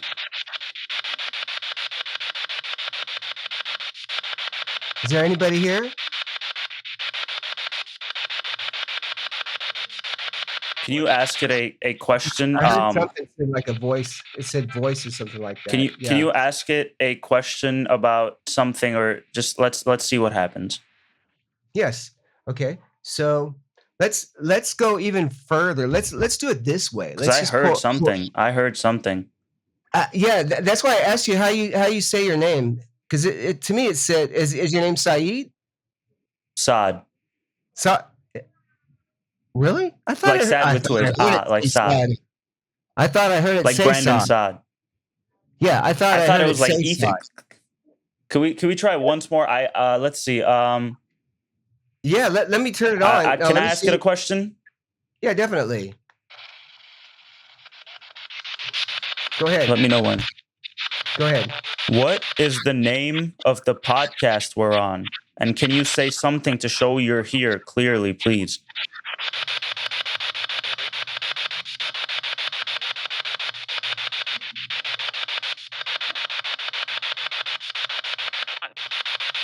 It said it again. I think it said your name again. I could swear Wait, it said let's keep it going. Let's keep it going. Hey, can you say something about this podcast loudly? Say the name.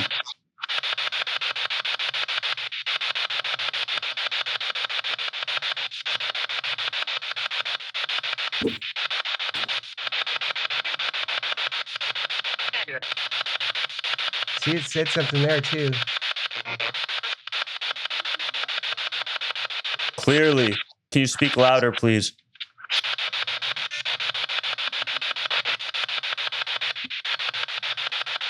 Hold on, I've got an idea. Let's do this.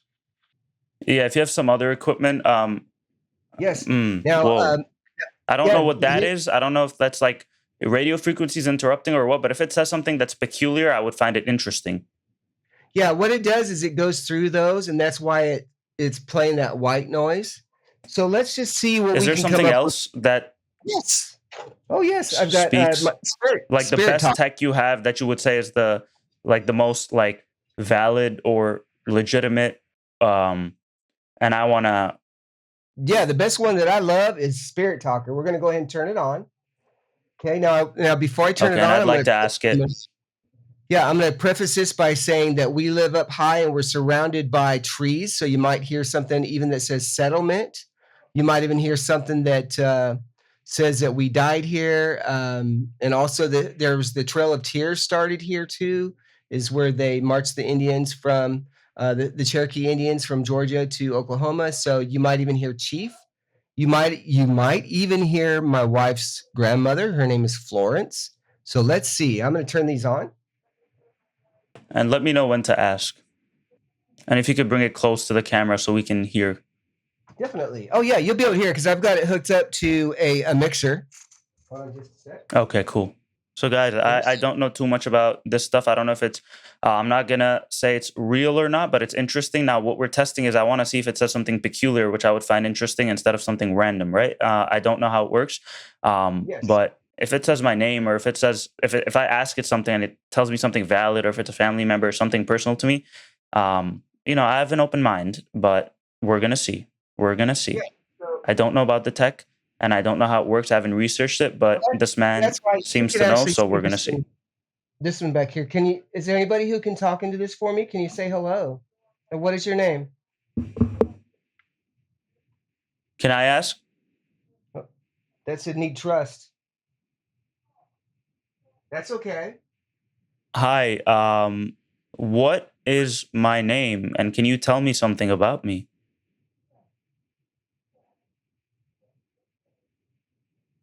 And while that one's hooked up, we're gonna see about this one over here. Let me know when to ask again. I kind of want to Go ahead. mess around with. Yeah, go ahead. Hi, can you tell me something personal about me? Maybe my name or a family member or something. This is Saad.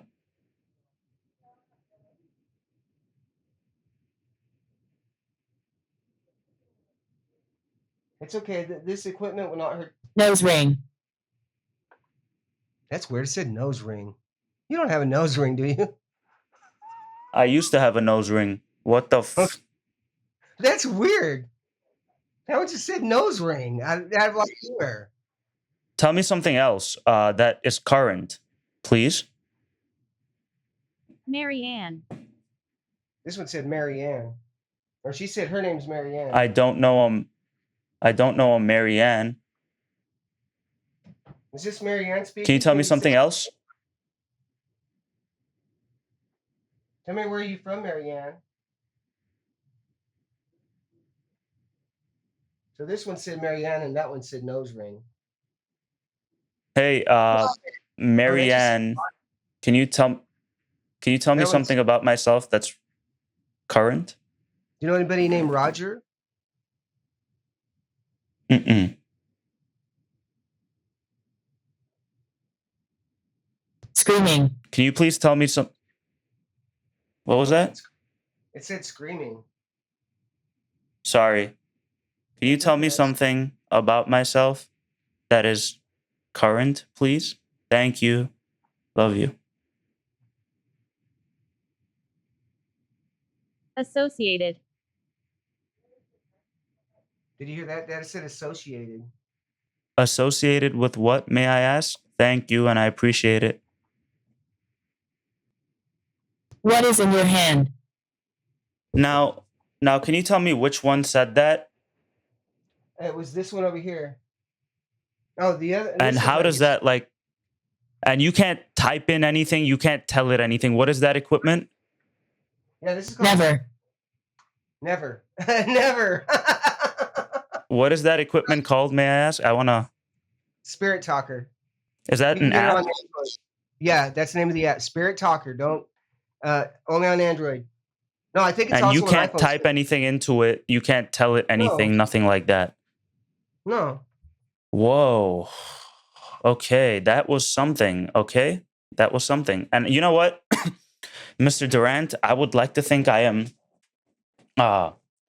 spiritually very attuned, right? I try not going into ghosts and weird stuff, but I think I have some, like, I wouldn't say connection. I don't want to sound crazy, but like I feel like if I really wanted to, I could tap into stuff. So that's why I Painted try eye. not to. What did it say? Painted eye. Oh, that said painted eye. Oh, remember how I told you about the Native Americans? Painted Yeah. eye. And then And it I've had also said LASIK explosion. surgery. But it also said explosion. Interesting. Is it still on? Yeah. Yeah, they're still on. Hi, this is Saad Tabani Okay. speaking. Can you tell me something really relevant to me, please? Without it being a riddle. Thank you so very much. Love you. That one just said hunting, but yes, that's what we're doing. Are you Let's still give it here? a sec. Yeah.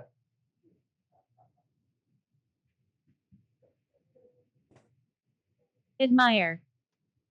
Admire. This is Saad Tabani. Can you please tell me something specific to me, not in a riddle? I would really appreciate it. Thank you so very much. Thanks again.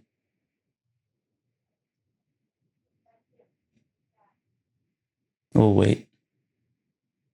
Jeffrey. Jeffrey. Oh, Jeffrey. Jeffrey I forgot. Jeffrey's one of our locals, one of our local ghosts. Okay, hi. Good to see you, Jeffrey. Who else is here? Or good to hear you. Archfiend. Archfiend. What the heck word is that? What did it say? Archfiend. Arch? Fiend? Archfiend. ARCHFIEND. Let's see. Unless that's the last very- unless that's the last name. Go A ahead. very wicked or cruel person or being. Oh, Yeah, oh. let's That's not good. Well, shut that and off. if they show up, yeah, I was gonna say, and then if they show up, you say, well, no, we don't allow that. You're next. Oh, well, No. Field Yeah, rep. let's. Okay. Thank you. Yeah. So if that happens, then you say, well, this is my house and you shouldn't be in here. And that's kind of the way I do it. Yeah. So, okay. Wow. And the thing about this is I tell people that try it, see what you think. If it relates more than it doesn't relate, or if it just says football, for like, well, what? Or, I think it was trying to mess with me and scare me. It yeah. was trying to mess with me and scare me, and that's fine. Yeah, Can't touch me. It can't Yeah, touch. yeah. I'm very attuned, but I won't be harmed. That's right. Yes, and I'm very protected too. So yes. And I've to tell you a story. I'm not gonna get into too much detail, but in 2017, when I left home for college, right? And then Mhm. 2018, we moved to this home, and a lot Right. has kind of gone wrong after we moved to this home. Someone close to me had an experience, and nothing happened in the past. They're not like there was nothing wrong with them mentally. Mhm. They had an experience that was, bad at night and evil, and Mhm. starts with R, and it was Mhm. with an entity, and Mm. that changed the person, made them religious. But that's when I wasn't home. It happened the only time when I wasn't home with that person, and I was in college. So that person has changed a lot, and their technology gets weird all the time. The phone starts typing, things start happening. Yet nothing's happened to me yet, and I think there's something protecting me because nothing has. And I've tried like taunting these things before, like, hey, like, come get me, come get me, come get Mhm. me. Nothing. I know other people that have experienced things for some reason. With me, it doesn't, and that's interesting. But yeah, if something is taunting me there, then you can try, buddy. Yeah. And we'll see. Yeah, exactly. And the thing is too is you don't ever want to invite anything, say, well, come out, and you don't really want anything like that to happen. Now, I'm protected if by something God, that's right. Yes, you are. And and I'm then not if afraid of any being or anything, and nothing has right. been able to touch me. Nothing will Yeah. touch me, and And some yeah, people and are protected. and you command them in the name of Jesus Christ to leave, or as being Muslim, you would I am command Muslim, them. but in the name of Allah, yes, leave. Yes, Don't come near yes, me. yes. Yeah, But there you go. So that's why I try. As I told you, I am spiritually, I feel attuned, and mhm. so that's why I try not to mess with things. But that was interesting. So what it said about what was that, something fiend, arch fiend, right? So I Archfiend. googled it. Never, yeah. Very interesting. Archfiend is a very wicked or cruel person or being, and archaic, the meaning is the devil. Ooh, okay. Yeah, Wow. it says here on the dictionary, archaic, the devil, or a very wicked or cruel person or being. A young hero is given the challenge to rid the world of the evil archfield. What does archfield mean in the Bible? The chief of fiends or devils, Satan. Yeah. So so I'll kind of show you this, just kind of give you more information about it. Yeah, So please tell me yeah, what that thing is and the name and. so this is called Spirit Talker. Mm. Let me go ahead and type it in. Spirit Talker app on Android, you said. Yep. And it looks just like that, Spirit Talker. Okay. And as you can tell, there's only three. Let me type the top button here. I don't know if that does anything. Now, That one, I guys, don't. disclaimer, I will say I don't necessarily believe in it, but it was very interesting. Now, I don't know if that's programmed to do that or say that, but whatever it was interesting is all I'll say. Yeah, and really that's really the thing. So this works very well. There's these guys called Twin Paranormal. If you want to actually see the Spirit Talker in action as well with them, go online to YouTube, look up Twin Paranormal. They're probably one of the best ghost hunters I've ever seen, and I even form my objects and orbs the same way. So, they're two twins and they go out and do these investigations, and, they like to fool around first and kind of hang out and do whatever. But when it comes time to get to the business, they'll go in and, hey, my name's Ryan, my name's River, and we just want to know that you're here, and yeah. I haven't looked into whether these are pre-programmed to answer or how it works.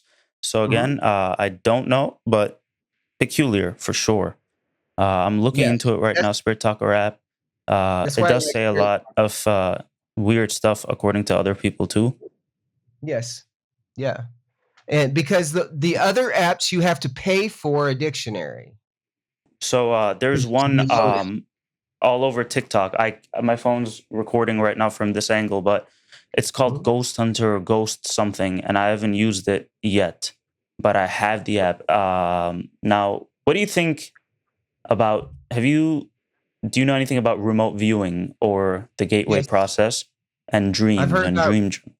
Yep, I've heard about the remote viewing, and I don't know a whole lot about it, but I know that they're giving a specific numbers or different things to where they can um, kind of tune in and try to focus on a certain spot. The Yes, gateway, if you're talking about the gateway experience, if yes, that's the tapes. binaural beats. Something like that. You listen, it's supposed to hemispherically sync both sides of your Yes, brain. Again, these yes, are both CIA experiments that have been done, documented, CIA.gov yes. posted. So remote viewing is they tried getting psychics or whatever to spy and like leave their body and kind of go into other places, and then they kind of draw things what they see the area, and then the gateway process are tapes that you listen to, and Mhm. the person, if you see like when the episode comes out, Monroe. I spoke with someone named Ethan whose dad was in the CIA, and he's done gateway and he's known people, and that's how I kind of got into gateway. And if you Mhm. want, he sent me the tapes, right? And I haven't started going through them. I listened to one, and it again, I felt things around me that I didn't like. And anyways, I will try listening to it during the day when I'm, out of the country and focusing on that. But I want to see these beings. Supposedly, he asked them questions and they told him things, and things played out for the next few months exactly how he said they would. Mhm. And I think there's more to the mind, right? So I wanna. So when I was listening to it the first time, Mhm. he was counting down, like he counts Yes. down from 10 or something, and he tells you, imagine like a protective field around you, and like you're Yes. not going to let anything bad. And the second or third time he was counting down, he got to like 8, and I saw like light purple lightning, and I felt my body jolt up, and I was like, Oh, okay. okay, All right. we're Okay. not gonna, I don't think I'm ready for whatever that was going to take me to, but I will try getting into it. But it's eerie, so Well, I let don't know me if you've let me tell you experienced a it, but I little can bit. send you the tapes if you'd like.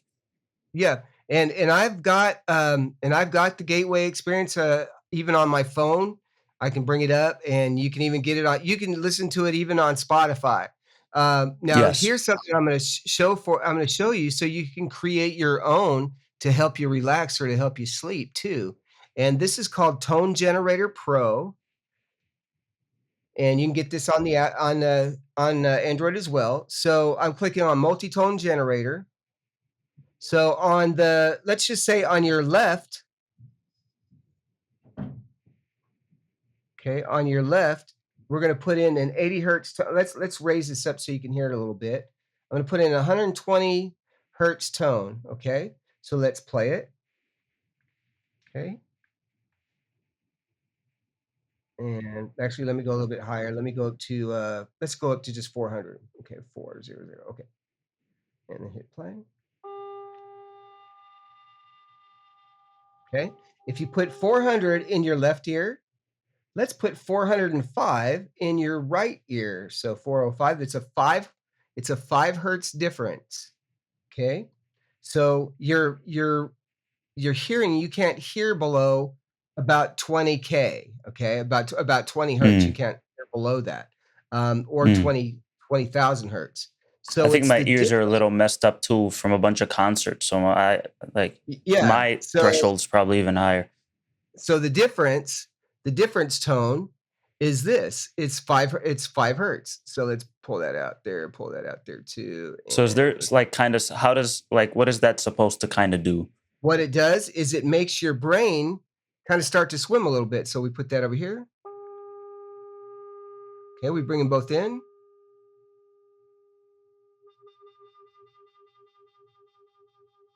Do you hear that? Woo, okay. That's Okay. similar to Gateway, but Gateway is eerier because I don't know if you've heard it, but the guy it sounds like Yeah. Mhm. like Yes. have you heard it yet? Oh, yes. Yeah, I've used it. Yeah, it works very well. It'll knock me right out. I haven't had any experiences with it yet, probably because it's But have you mostly been just like consistent a few weeks trying to like go through the tapes, and that's when supposedly takes a few weeks. yeah, I haven't done that, um, yeah, it by adding these tones, it causes you to have what's known as hemisync is also what they call it, hemisync, Hemisync. and yeah, and you can look it up too. The CIA, if you look up hemisync and CIA together, they'll tell you about it. So there's something there. It's That's not like it's just an yeah. effect. It's not just an effect.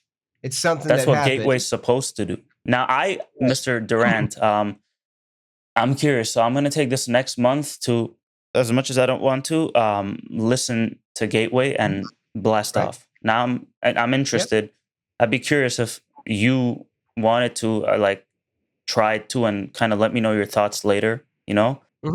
Okay. As I kind of go through it too. Like it'd be nice to kind of see how someone else reacts. Right. Because it is weird and like people don't normally listen to the first tape and have anything happen. And I was taking something called kratom, which you get at vape shops, which relaxes I you. like So maybe it's kratom. that. But Mhm. like the first tape normally doesn't make anything happen. But what happened was weird and absurd. Like when you're like falling asleep or like you're asleep and you like sometimes you feel Myoclonic trip. like you're falling or something. I felt like being Mhm. jolted up and I was like "Shoot," and like Wow. purple stuff. And I was like, what the? And when he's like, oh, make sure you put this protection around your body. And I was doing all that, but it's like, okay. Mhm. And I've tried when I was really young. It's weird because I've been into this stuff for a long time. I just haven't talked about it. But maybe when I was like 12 to 14, I found this, I came across this website that said it would teach you how to remote view, see if you have the skills. And there was something, it tells you a bunch of steps to take, breaths to do, and then tells you to close your eyes, do some meditation, and draw. And I ended up drawing something very similar to what they had when they showed me later. And I never tried since then. But that's why I say, like, again, I don't want to seem totally crazy, but that was weird and that was many years ago. So I kind of want to try getting into more of that. But I just hope nothing weird happens because I think it comes easy to me. So yeah. Yeah, I think if I was you, I would cultivate that and use it for good and not really necessarily be afraid of it. I would try to embrace it because you may actually have more powers than you think, and your powers are coming out. And and when you talk about being crazy, I tell people I've even had psychologists and psychiatrists ask me about people who've been abducted, and I said, y'all think that they're crazy, and but a lot of them aren't, and a lot of them are starting to think that a lot of their patients really aren't crazy, that there's actually more going on. So the Zimbabwe case, right? It was 60 to 70 Mhm. school children. I made a Mhm. TikTok about this. It's very well researched. A Harvard psychologist went, interviewed all the kids. His conclusion. Now, again, these kids were interviewed in separate rooms. Stories all Mhm. match. Young kids, right? Yes. And he concluded that it's not mass hysteria. They're not lying. They saw what they No. saw, like 60, 70 Mhm. kids. And I do think there's more to the mind. I'm not going to say, I don't think I'm anything special. I don't think there's anything about, but um, I have been trying to explore more and I want to get into it because I think psychically there's a lot of things and like but yeah, so I'm gonna try Gateway and it'd be interesting if you tried it with me. I can send you the Google Doc I have or the Spotify ones, but I kind of want Yeah, to see that's because you're into that stuff and yeah, in let's fact, kind I've of see got what the happens. whole yeah, I've got the whole thing actually, on this phone, and I use it with, Bluetooth, and, it works very well, and You fall asleep to Gateway? yeah, yeah, it just helps me Oh, to sleep a little bit, How? Yeah, Because it's the way the noises they make and the things going on, there's no way. I get like alert. oh, let's see. Yeah, gateway. There they are. They're right there. Yeah, and And you know what? Ethan told me, the man I spoke to, he's really intelligent. He looks through a lot of, yeah, yeah. So what Ethan told me, he looks through a lot of CIA docs, and he Gateway saw the beyond orbs and he blasted oh, off. uh-huh. your own discovery of Oh, I'm sorry. I'm sorry. Let me. I'll play. reality, of truth, of who and what you are. Now a simple preparation.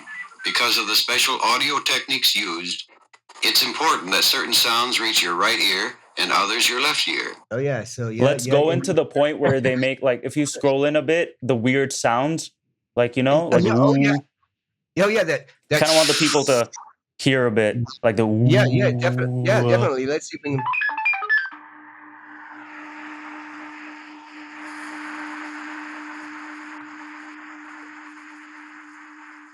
And then he'll I talk think it's a about little breathing farther in. in. Yeah, he'll talk about breathing Like in, after breathing the out. prep is done, and like we're into like Basic the concerns. You will not need them during this exercise, and they will simply get in the way. this is the tape I think Place that got me. box for the moment. All of your physical matter, worries, anxieties, and concerns. You won't need them during the exercise, and they will simply get in the way. Do this while I wait. Let's scroll like towards the middle to end. I want to hear like those sounds Oh, yeah, because right he's here. prepping right now.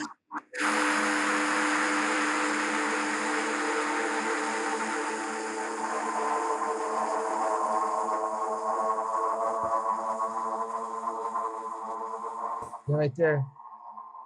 That does something to me. Yeah, it's very. Think of stale, tired, used up energy moving out of your body into the air you exhale. This part's all fine. It's the whoa.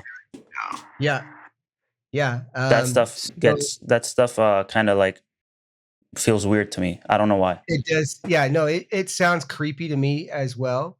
And I don't know how you sleep to that. That's because I feel there's things around, and I don't know. It's probably in my head, right? Like maybe I'm crazy, but like there's no way you're gonna catch me even listening to that at night because I don't want to like end up suddenly blasting off, and that's weird. But like Right. I will make myself, and I'd appreciate it. Maybe you kind of did it too, like from the start. I kind of want to see what happens to you in a few weeks Yeah. if you consistently listen to the tapes or sooner. Sure. And I want to see if our experiences match and we see the same orbs or Yeah, beings and well- like the questions. So Ethan asked them questions about the meaning of life, and one of the things they said was like reincarnation kind of exists, and when you're in this planet, the more good you do, the better you have it in the next life. And we choose to come in here, and it's like a lesson, like a game. Now, I read a book called The Simulation Hypothesis, which is Mhm. very interesting, by Rizwan Virk. Yeah. And it talks about, there's a bunch of evidence on the simulation theory, which we can get into another day. But I find it very interesting, and I see like what we could call a simulation, whatever you want to call it. I see how it's intelligently designed. And so in quantum entanglement, right, I'm not a physicist, but so I don't know, guys, sorry. But like from what I understand, it's like there's one particle that's really far away, and they've observed that like it reacts when you spin one, it spins the other, and there's no connection. Mhm. And now Right. I'm going to get into really like off the deep end stuff. I don't know if you've heard about the telepathy tapes, which is being studied. It's a real study, right? Autistic nonverbal kids have been studied, and in some cases with 95% accuracy rate. And again, when you can repeat a study and get the results, it's repetitive. You can repeat and get the same results. Statistically significant, they can read their parents' minds, and they can communicate with other autistic kids on the other side of the world. They give the same answers. They're not close to each other, but they verify they give the same answers. They say they go to a place called the Hill. Now, how do we know it's real? Because they're gonna ask one kid, then ask the other. They're not communicating, and they say, yeah, this is what he said, this is what he said. And like they can write down their parents' thoughts, and they go to a place called the Hill. And some of those kids said there's a lot more to nonverbal communication that you guys don't understand. It's not just nonverbal, but there's a whole other side that you verbals don't understand. And with aliens communicating telepathically, I've always thought that autism, it's becoming more and more prevalent. Now, I don't know if our detection capabilities are better or it's just getting Yeah. more common, but I feel like it could be like an evolution thing especially with how intelligent some of them are. If these ones are communicating telepathically and it's being repeated in studies, that, sir, that blows my mind. This is not hearsay. This is not hearsay. Right. I live with That blows my mind. I live with two Hispanic, two autistic kids. They're both 19. One's my stepdaughter, and one's her boyfriend. And a lot of times they will have like a learning disability, or they'll have some type of anxiety. They have a lot different types of anxieties, but they're also Overstimulation. overstimulation. Yeah, we were just talking about that. Where are they earlier. like very like high level autism where it's like debilitating, or is it like mild or? No, it's pretty mild considering they both work, and they also but they don't know how to drive. We're teaching them how to drive, and then just teach them just different things that most people would maybe take for granted, or just act a certain way or be a certain way. And so, I and think I'm not used what we call disabilities or differences. They just live in a world where most people aren't overstimulated. Now, if you were in a world where it's full of extremely overstimulated autistic kids with all the lights down, you'd feel left out too. Now, does that make them crazy, or their brains are just wired differently? right. Yeah. That maybe you could call it abnormal, but like, and maybe they feel disabled in this world, but I don't think it's. I think there's more to that stuff, and I think there's some evolutionary trait there, and more people are turning out to be autistic, and the nonverbal stuff, Right. telepathic communication. Yeah, I talk to them all the time. I'm like, hey, why don't y'all invite me to do stuff? They're like, well, just because we communicate a certain way, we talk a certain way, we do a certain way of things. And when you see them together, they're and Like, then they come over here, not like, necessarily talking, but acting out the hands, just like laughing with each other. Yeah, you go, right. And I'll tell you this, just a moment ago, right before the podcast started, I said, because my stepdaughter, she's got a very high laugh, and you can hear it throughout the house. And I said, hey, do you mind, just bring it down a little bit, because I've got a podcast. She kind of got pissed off at me, but no, don't. That's all good. Yeah, and so, but that's normal. So that's kind of a normal thing, it's, the way their emotions are, the way they think is sometimes a lot more logical too, which we talked about how ET try to understand emotions, and I've noticed some connections there with autism and emotions and the nonverbal stuff, and how evolution is turning a certain way. And I think that's maybe the next stage. And so that's one of those things where for them to understand us, or for us to understand them, there's kind of a learning curve, especially even for me, because my own birth daughter, she is also autistic. She has Asperger's, so she acts a certain way, but she kind of grew out of that. And so I'm a little bit familiar with it, but I'm not as familiar with it as that I know should someone be. with Asperger's. I knew someone. They were intelligent. And they're all very different. Now my stepdaughter, on the other hand, she can hear frequencies above human hearing. Her boyfriend can see things that people can't see. And so they have these special abilities, and that's one thing that is very fascinating about it too. And it I don't think it's craziness. I don't. No, not at all. No, not at all. It's no. one of I those do things think. where, I do think there's paranoid schizophrenia and certain things where people think there's someone chasing them and they're not, right? There's been instances historically proven where they've been proven right. They were medicated and hospitalized, but turns out the CIA was following someone. But there's a lot of people that, again, I'm not saying it's not there, but I think with autism, we have to do more research. Elon Musk is autistic. Why are these kids turning out to have these specific, really intelligent traits? And how, again, this has been studied and repeated. They are communicating non-verbally. Telepathy. That's exactly right. Real. That's exactly right. They can look at each other and just look back a certain way, and you can just tell. And it's one of those things where it's you're like, well, I never did that, and it's like, okay, and I suggest you listen to the telepathy tapes. It's gonna blow your mind. It's called the telepathy tapes. Okay. Especially if you have autistic kids or kids with Asperger's, it's gonna blow your mind away. Yeah, so and I'm gonna take a note of that. So definitely there's all these things that people don't know. And that's another reason why I think let's go back to New Jersey. I think that's another I think it's time where they're saying, hey, y'all need to grow up. Y'all need to start learning that there's more to this world than what you do and how you do See, things. people are too And tied in, sir. People are too tied in. They don't want to even think. Like, if you have you ever, I know it sounds weird, but if you ever go outside, lay on the hood of your car and look up, so you can't see anything around you on the earth, and you look up and it hits you. I'm not inside the earth. I'm on top of the ball in space, and it's vast. And mhm, what am I doing? Just again, I understand people have busy lives and stuff, but like, get out of the news cycles. Like, stop worrying about, oh, this drama with this person, oh, my family, this, that. Just, this is crazy. We're on a ball floating on a rock in the middle of space. People are yes, communicating telepathically. We exist. We're humans. What are we? Why are we so intelligent? There's things floating in the sky.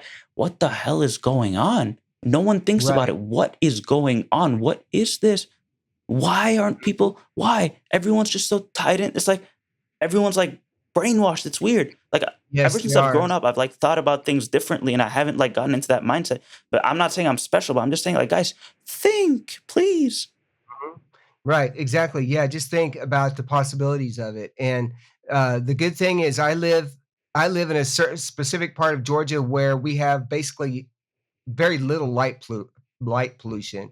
So I got a little chaise lounge lawn chair, and I made myself a little bed, and I slept out on our deck and looked up at the sky all night long, and it was the most incredible thing that I've done. And it's just fascinating waking up and knowing that the stars are just there. They're always there. That's just the way it is.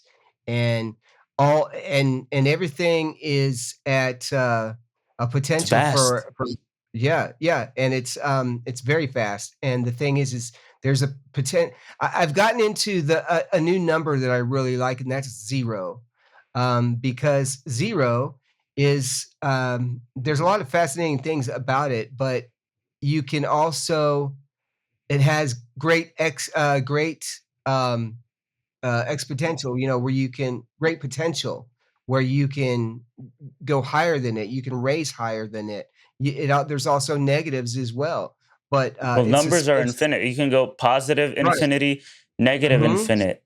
Now, you know Right. what? I didn't ask you this. Have you, since you're into ghosts and UAP, Mhm. I'm into that like mind side of it. Have you ever tried keeping a dream journal? Because I tried investigating dreams and I found something interesting. I don't know if you've tried, and your thoughts on dreams. No, but I do find that I have similar dreams. I find out that I'm generally in a town that I used to live in, or I'm back at high school, not You in want to find class. something really interesting and notice some patterns, whenever possible, whenever you remember your dreams, the moment you wake up, write down what you can.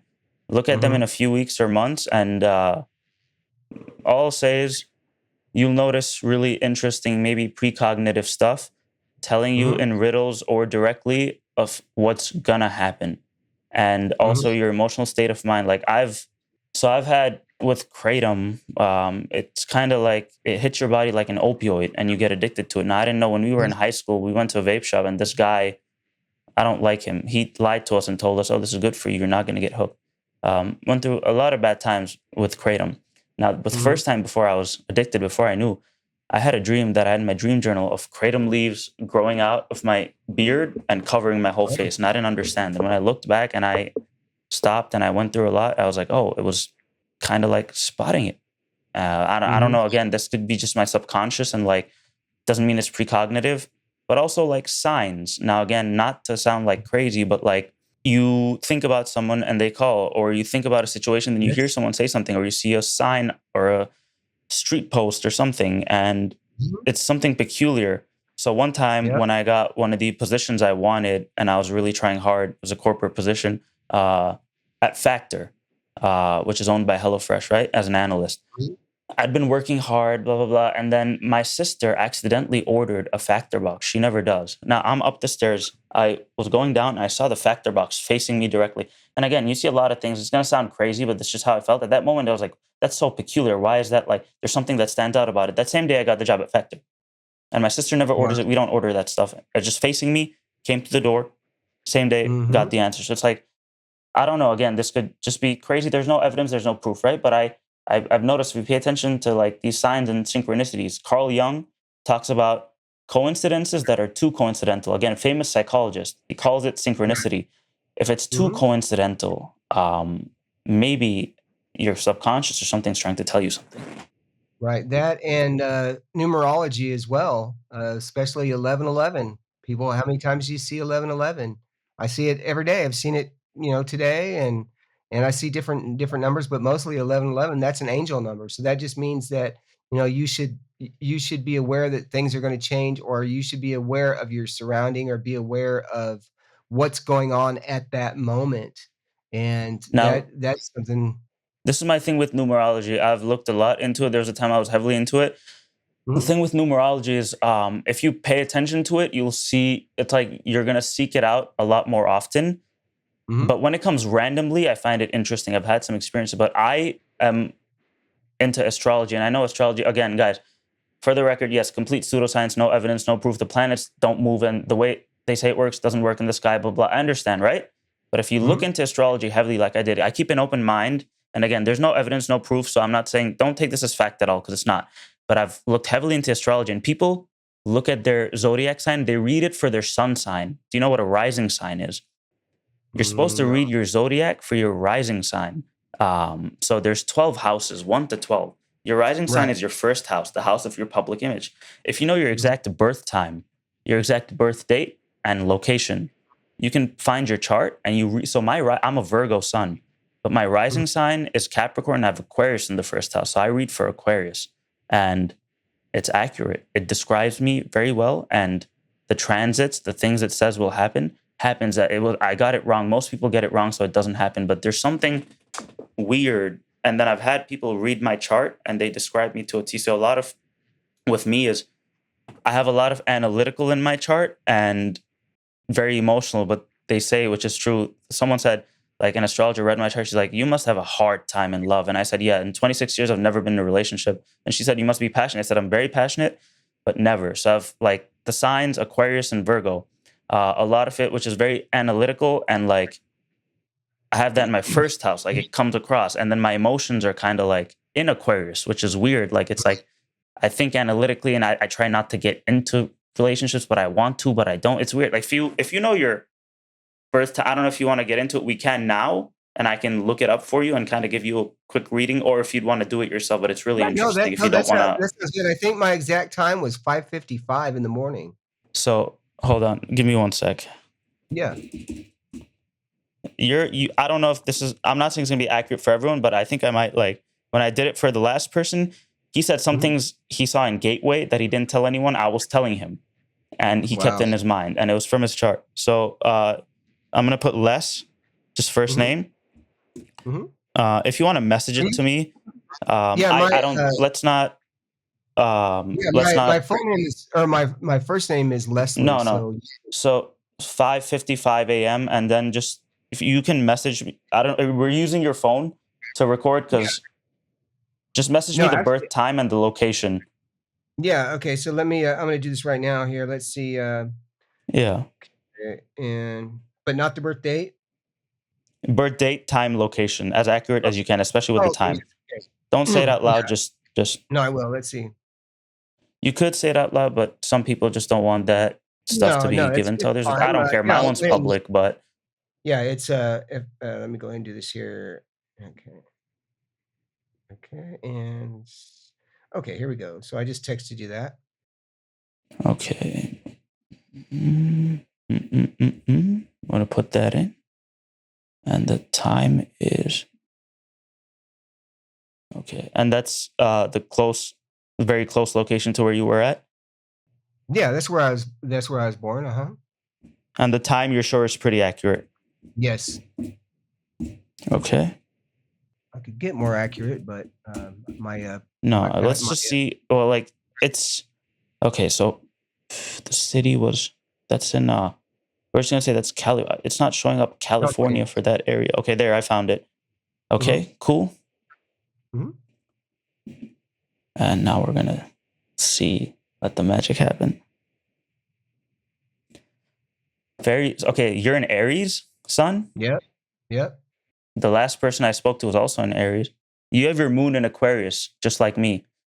That means your emotions are you're kind of like out there, like very analytical, but very like emotionally. Like it's not the best place to have a moon, but I like it because like you think you're most like you're very analytical. You're like a little eccentric. Like you think about again the ghost, the UAP, just like me. We both have moon in Aquarius. Interesting. And you're in Aries ascendant too. So your first house is your ascendant. So the sign determines how you come across, right? So Capricorn rising, me, like would come across more like responsible. People say, like, I don't agree with this, but they say like a daddy type thing. But I have Aquarius in my first house, which is eccentric and weird. So that messes with it. Planets. You have Aries in your first house. Aries is like fiery. And a lot of Aries I've noticed have like red hair, which you don't.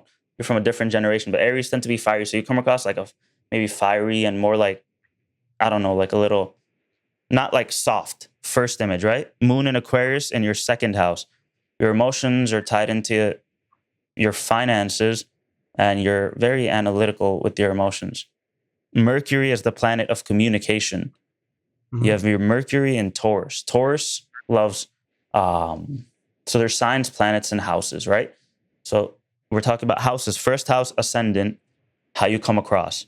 What do you have there? Aries. Aries is like fury, maybe a little like emotional and fury. And that's where your sun is too. So like your soul. So your public image is important. Like there's some significance to how you come across in the world. That's tied into who you are, your self-image. Second house again is the house of finances and money and resources. You have Aquarius. So to be intelligent, kind of detached, and that's where your moon is too, so your emotions.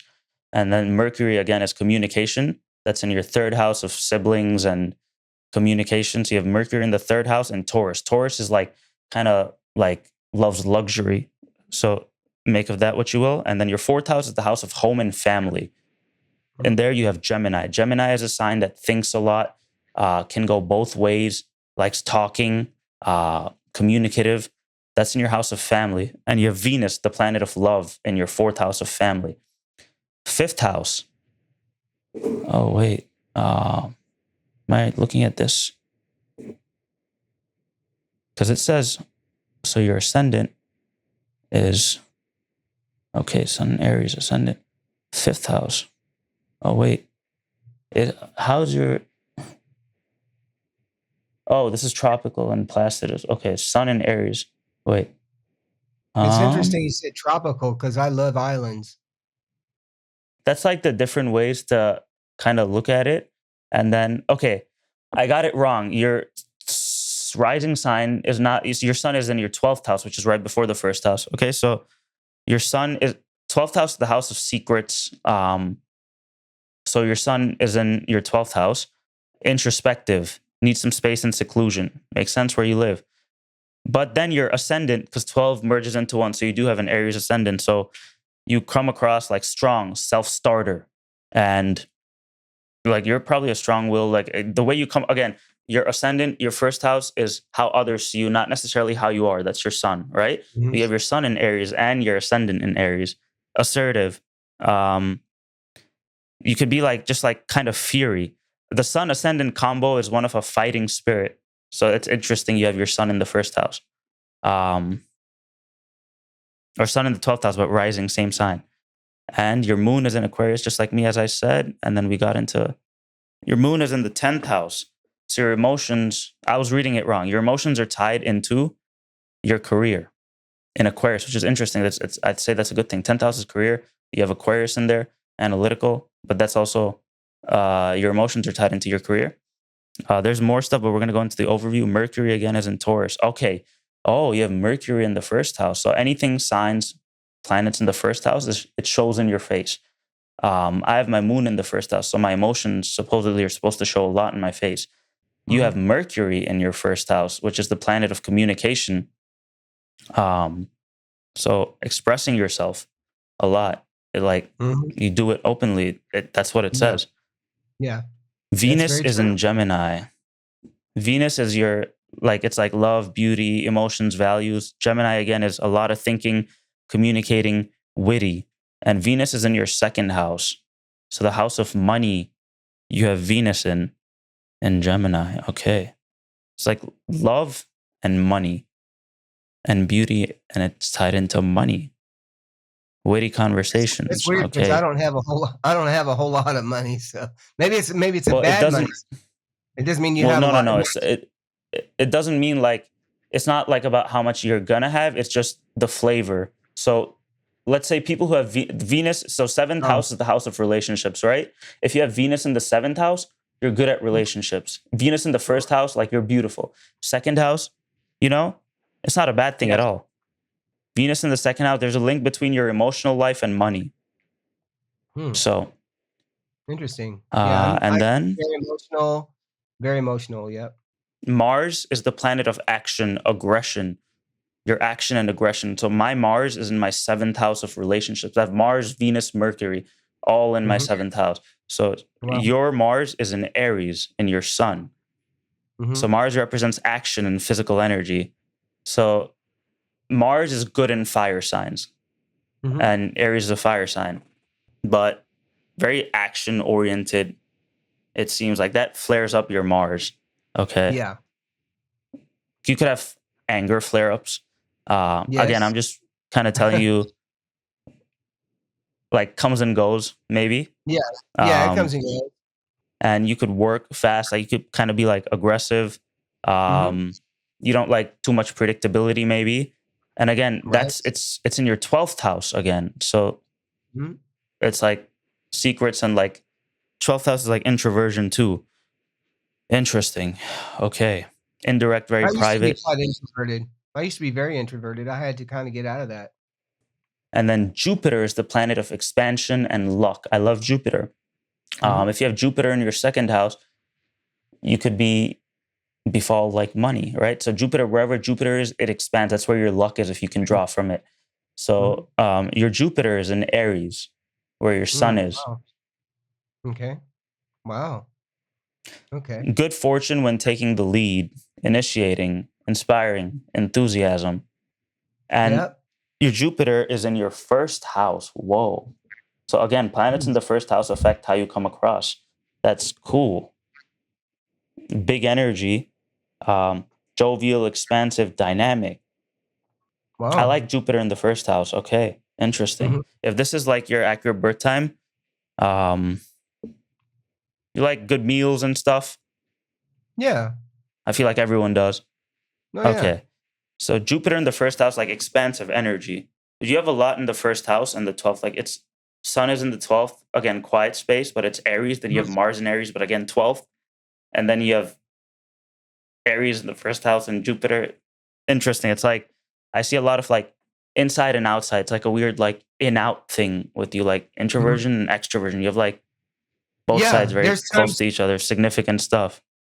There's definitely times where I like to be just a little bit more mellow and just hang out and just not do anything, right? I just want to like decompose or decompress.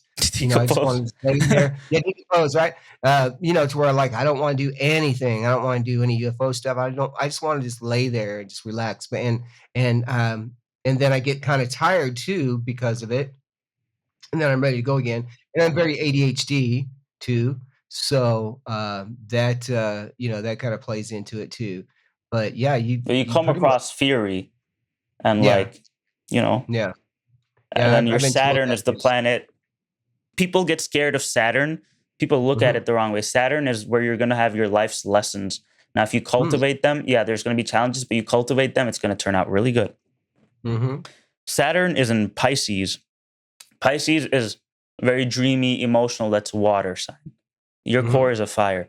So Pisces is dreamy and emotional. And you have Saturn in your 11th house in Pisces. 11th house is friends and groups. So friends and groups, dreamy, emotional, but that's where you have lessons and you have to like grow from that. So there might be struggles there, but again, you can harness that and turn it into something really good. Your 11th house of friends and groups. Wow. Okay.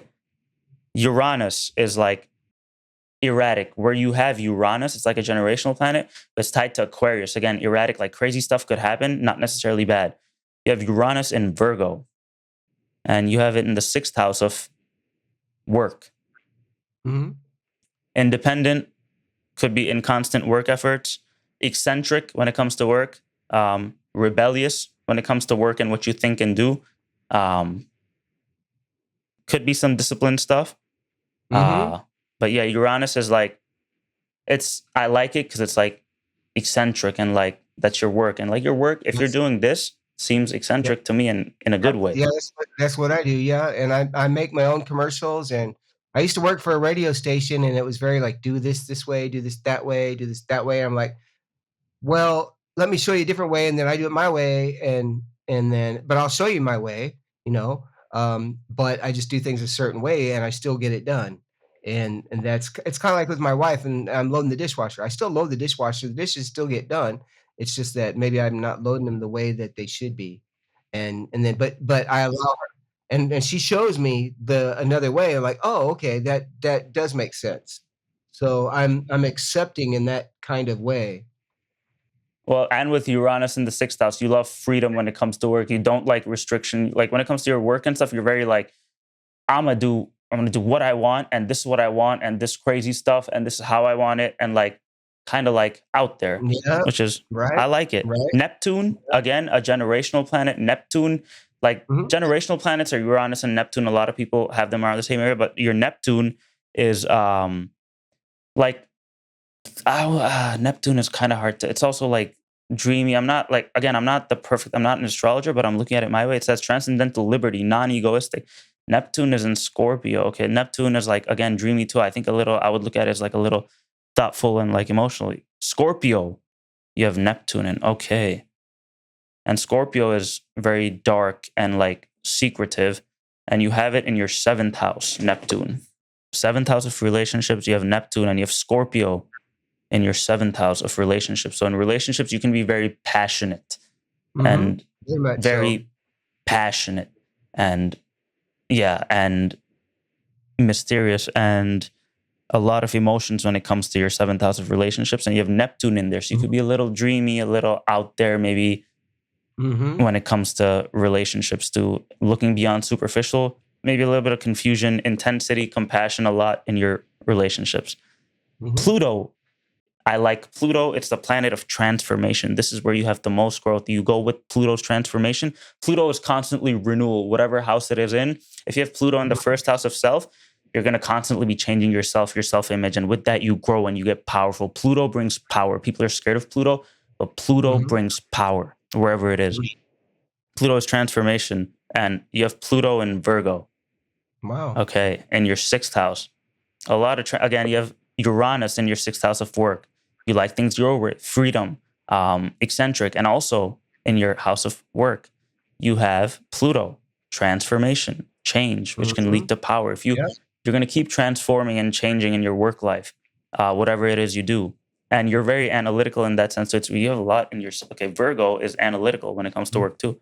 Research and investigation comes naturally. And you're going to learn your greatest lessons going through deep transformations when it comes to work. And health matters occasionally. But when it comes to work, power struggles can be an issue. But again, you grow a lot from Pluto, constant transformation. Trine between Pluto and midheaven, trine between Pluto and your house of career, which is the 10th house, and 6th house is work also. So routines. So it says you can put a lot of your energy into succeeding professionally. You could be an authority figure, strong sense of authority. Okay. And Lilith is not like an official, like it's like a part of it's like a side thing. It's our darker, deeper natures. Now that's not one of the official planets or signs, right? But it's like your repressed part. And you have Lilith and Sagittarius, which is a fire sign. Okay. And North Node and South Node. North Node is supposed to be the destiny where you're heading towards in this life, and South Node is what you're leaving behind. Your true North Node is in Cancer. which is a water sign. And it's in your third house. And the third house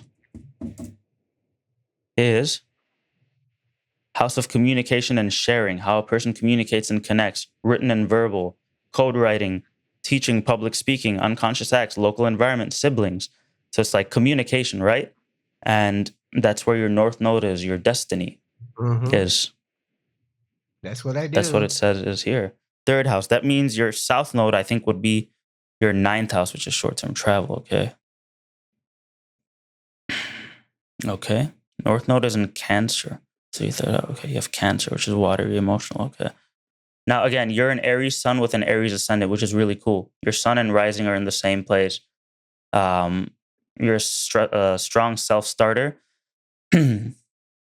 Strong, like people, when, again, first house, how people, not necessarily how you are, but how you come across. But how you are is how you come across, because you have your sun also in there. So you show up as yourself. Strong-willed, enthusiastic, assertive, as like that's people's first impression. Straightforward, could be impulsive.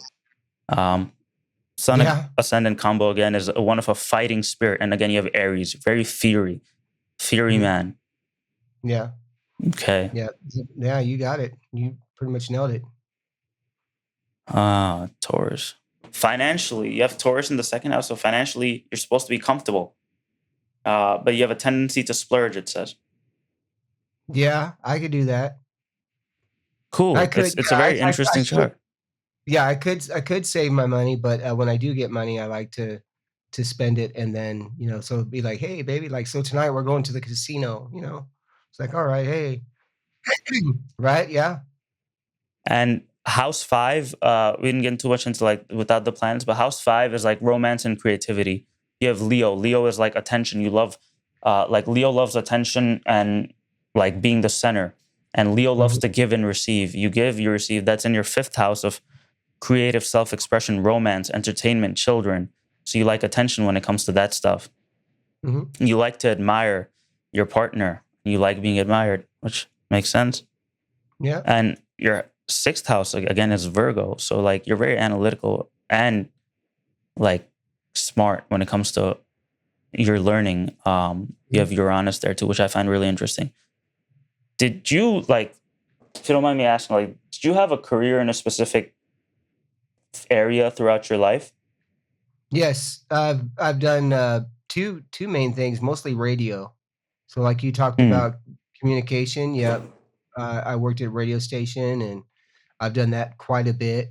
And then otherwise, I worked at I was a DJ too, and then of course I love doing that. And then I was a call center supervisor, so I would teach people how to do stuff. And then do you get stomach issues by any chance? Or no? Not like I used to. But I was overweight and I had gastric bypass. So, very.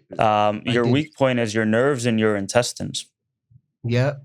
Yeah, I've got chronic fatigue, fibromyalgia, and Sjogren's syndrome. Gastric bypass, is that like intestinal removal or no? Yeah. That's like a bypass of your small colon. Makes sense. Okay, 7th house is your relationships. You have Libra. Okay, I was reading it wrong again, so I'm like, I told you the planets and signs, but the top part was showing it differently. Libra in house 7, you look for compromise. You're kind of graceful also in relationships.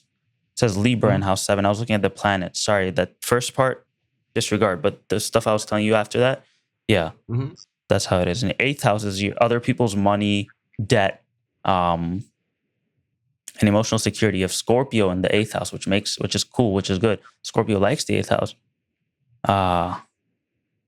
You're unafraid of tricky topics, such as sex and death, passionate, intrigued by the metaphysical. Your 8th house is Scorpio, which is great. That makes a lot of sense. 9th house is your learning. You have Sagittarius. Have you traveled abroad or no? Yes. I've been to Japan, the UK. I used to live on the island of Guam. And so that's where I met my Said you wife. might settle in a foreign country. Wow, okay, interesting. Long voyages are possible. And 10th house Yeah. again is the house of material action. That's your midheaven. That's midheaven. The work one will do. Again, there's the 6th house, and then the 10th house is like your career work one will do. Oh, Capricorn. Okay. Again, guys, the first part, I was reading the chart. I think I read it wrong. I'm looking down and like instead of looking at the table, I'm looking at like what it says, Sagittarius and House X, blah, blah, blah. So that's what I'm doing right now. So your 10th house is Capricorn. So you are very driven when it comes to like very like, I'm going to get this done when it comes to your like career, the work you will do, and you are completely trusted at work, respectable, irreproachable, moral qualities, praiseworthy. 11th house, friends and groups, Aquarius. Again, disregard the first part I said, right? This is the legit stuff. I was reading the chart wrong. Aquarius, 11th house. You have like, do you have like a small circle I do. of friends? Just very, very few. Yeah. Yeah. Do you, by any chance, like the few friends you have, do you know their sun sign by any chance? Like, is there any? I don't. Okay, cool. Yes. You Yeah. might get along with people born in Feb, Okay.